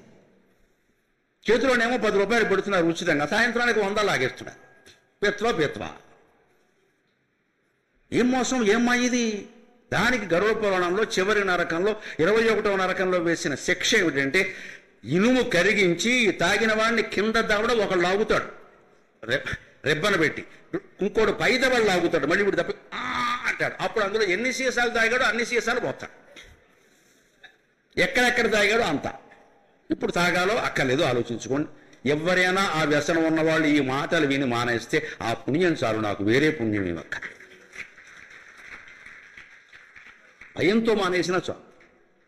సరే, ఇలా భయపెట్టి పంపడం మంచిది కాదు కాబట్టి 21 నరకాలు అయిపోయాయి కాబట్టి 22వ నరకం కూడా చెప్పేసాను. అది కూడా అయిపోయింది, అప్పగించేసానుగా మొత్తం. ఇక నేను గుర్తుపెట్టుకోక ఇప్పుడు ఒక మాట చెప్పి నేను ఈ వాళ్ళకి సెలవు తీసుకుంటాను. ఈ మొత్తాన్ని తప్పించుకుందుకు, మనస్సును పవిత్రం చేసుకుందుకు ఒక్క ఉపాయం చెప్పాడండి. సుగమం భగవన్నామా జిహ్వాచ వశవర్తిని, సుగమం భగవన్నామ జిహ్వాచ వశవర్తిని, తదాపి నరకం యాంతి దిగ్ధిగస్తు నరాధమాక. సుగమం భగవన్నామ జిహ్వాచ వశవర్తిని, తదాపి నరకం యాంతి దిగ్ధిగస్తు నరాధమాక. ఈ 21 నరకాల శిక్షలు ఏవీ లేకుండా ఉండాలి అంటే మన మనస్సు పవిత్రంగా ఉండాలి, వ్యసనాల పాలు కాకుండా ఉండాలి, అన్యాయాలు చేయకుండా ఉండాలంటే సుగమం భగవన్నామ నమ శివాయ నమ శివాయ నమ శివాయ నమో నారాయణాయ నమో నారాయణాయ నమో నారాయణాయ శ్రీమాత్రే నమః శ్రీమాత్రే నమః శ్రీమాత్రే నమః. ఏదో ఒక నామాన్ని స్మరించలేరా? దానికి ఏమన్నా డబ్బు ఖర్చు అవుతుందా? ఓపిక ఏమన్నా తగ్గిపోతుందా? జిహ్వాచ వశవర్తిని, పరిగేదు నాలుకతో కదా, నాలుకని అధీనంలోనే ఉంది కదా, ఎవరు ఏమీ లాగేయలేదు కదా. మరి ఎందుకు బద్దకిస్తున్నావు మిత్రమా అని హెచ్చరిస్తోంది గరుడ పురాణం. ఇన్ని భయంకర పాపాల నుంచి తప్పించుకోవచ్చండి కేవల భగవన్నామ స్మరణతో. శిక్షల నుంచి తప్పించుకుందాం అనుకోవద్దు, పాపం నుంచి తప్పించుకునే ప్రయత్నం చేయండి. ఇంకా చేయకుండా ఉండ. ఇంకోటి కూడా చెబుతున్నా, ఏమండి ఇప్పటి వరకు తాగేవండి, మరి దానికి ఆ శేషాలన్నీ పోసేయడం ఖాయమే. దానికి కూడా చెబుతా, నాకు సమాజం బాగుపడడం కావాలి, అంత భయపడక్కర్లేదు, అంత భయపడక్కర్లేదు. వ్యాసుడు భారతంలో వనపర్వంలో చెబుతాడు, ఏ పాపమైనా సరే పోవాలంటే నకురియాం పునరితి నకురియాం పునరితి, ఇది మళ్ళీ చేయను, ఇది మళ్ళీ చేయను అని మీ ఇంట్లో పూజా మందిరం దగ్గరే అమ్మవారి విగ్రహం, విష్ణుమూర్తి విగ్రహం ఏదున్నా ఆయన పాదాల మీద ప్రమాణం చేసి ఈ రోజు నుంచి ఆ వ్యసనం మానేయండి, పాత పాపాలు కూడా అనుభవించక్కర్లేదు. మొత్తం రమేషన్ మరి ఒక రాష్ట్ర ముఖ్యమంత్రికి విశేష అధికారాలు ఉన్నప్పుడు 14 లోకాలు పరిపాలించే శ్రీ మహావిష్ణువుకు ఉండదా? ఆయన మనం పాపాలనే శ్రీరామ చుట్టేస్తాడు, అనుమానం ఎలా? ఎప్పుడు నకురియాం పునరితి, ఊరికే నామస్మరణ చేస్తే కుదరదు. చేశాను, తప్పు చేశాను, ఫలానా వాళ్ళ ఆస్తి కొట్టేశాను, ఫలానా వాళ్ళని ఏదో చేశాను, చంపలేదు కానీ చంపమని చెప్పాను, అది కూడా తప్పేగా, నన్ను క్షమించు, ఇంకెప్పుడు చేయను అని మన ఇంట్లో ఉండే పూజ దీనికోసం కాశీ కాకినాడ అక్కర్లేదు, ఖర్చు దండగా. చిత్తశుద్ధి ప్రధానం. ఆ ఇంట్లో ఉండే పూజా విగ్రహం పాదాల మీదే చెయ్యి పెట్టి నమస్కారం చేసి తప్పు చేశాను, నేను ఇంక చేయను. నకుర్యాం పునరితి వ్యాసుడు స్పష్టంగా చెబుతాడు ఆరణ్య పర్వంలో. నేను మళ్ళీ చేయనంటే మహాపాపాలు సైతం ప్రక్షాళన అయిపోయే అవకాశం ఉందండి. దయచేసి అలా చేసుకో. జీవితాన్ని ప్రక్షాళన చేసుకుని హాయిగా ఉన్నారు. ఇక్కడ పాత వాటికి భయపడక్కలేదు, కొత్త వాటికి భయపడకాలి. మన రక్షించడానికి 3 నామాలు ఉన్నాయి. నమ శివాయ, నమో నారాయణాయ, శ్రీమాత్రే నమః. మూడింటిలో ఏది స్మరించినారో ఇది జిహ్వాచ వశవర్తిని సుగమం భగవన్నామ. హాయిగా 4-5 అక్షరాల్లో భగవన్నామం ఉంది, నీ నాలుకని అధీనంలో ఉంది. తదాపి నరకం యాంతి దిగ్ధిగస్తు నరాధమాక. అయినా కూడా నరకానికి పోతున్నావంటే నీ కర్మ గురించి నేనేం చెప్పను రా అన్నాడు విష్ణువు. సులభమైన ఉపాయం ఉండి కూడా చెప్పినా చెయ్యట్లేదు అంటే ఏం చెప్పాలి నీ గురించి? అందుకని మనం ఈ ప్రవచనం ద్వారా మళ్ళీ రేపు 6 గంటలకు మనం ఇక్కడ కలిసే వరకు చేయవలసిన ప్రతిజ్ఞ ఏమిటంటే, జరిగినవేవో జరిగే, అవి నేను చేసినవి కాదు, భగవంతుడు లీలగా జరిగే. ఇక మాత్రం చెయ్యను, పుణ్యమే చేస్తాను, పాపం చెయ్యను అని ఒక ప్రమాణం చేసుకుని ఉంటే చాలండి, అంతకంటే.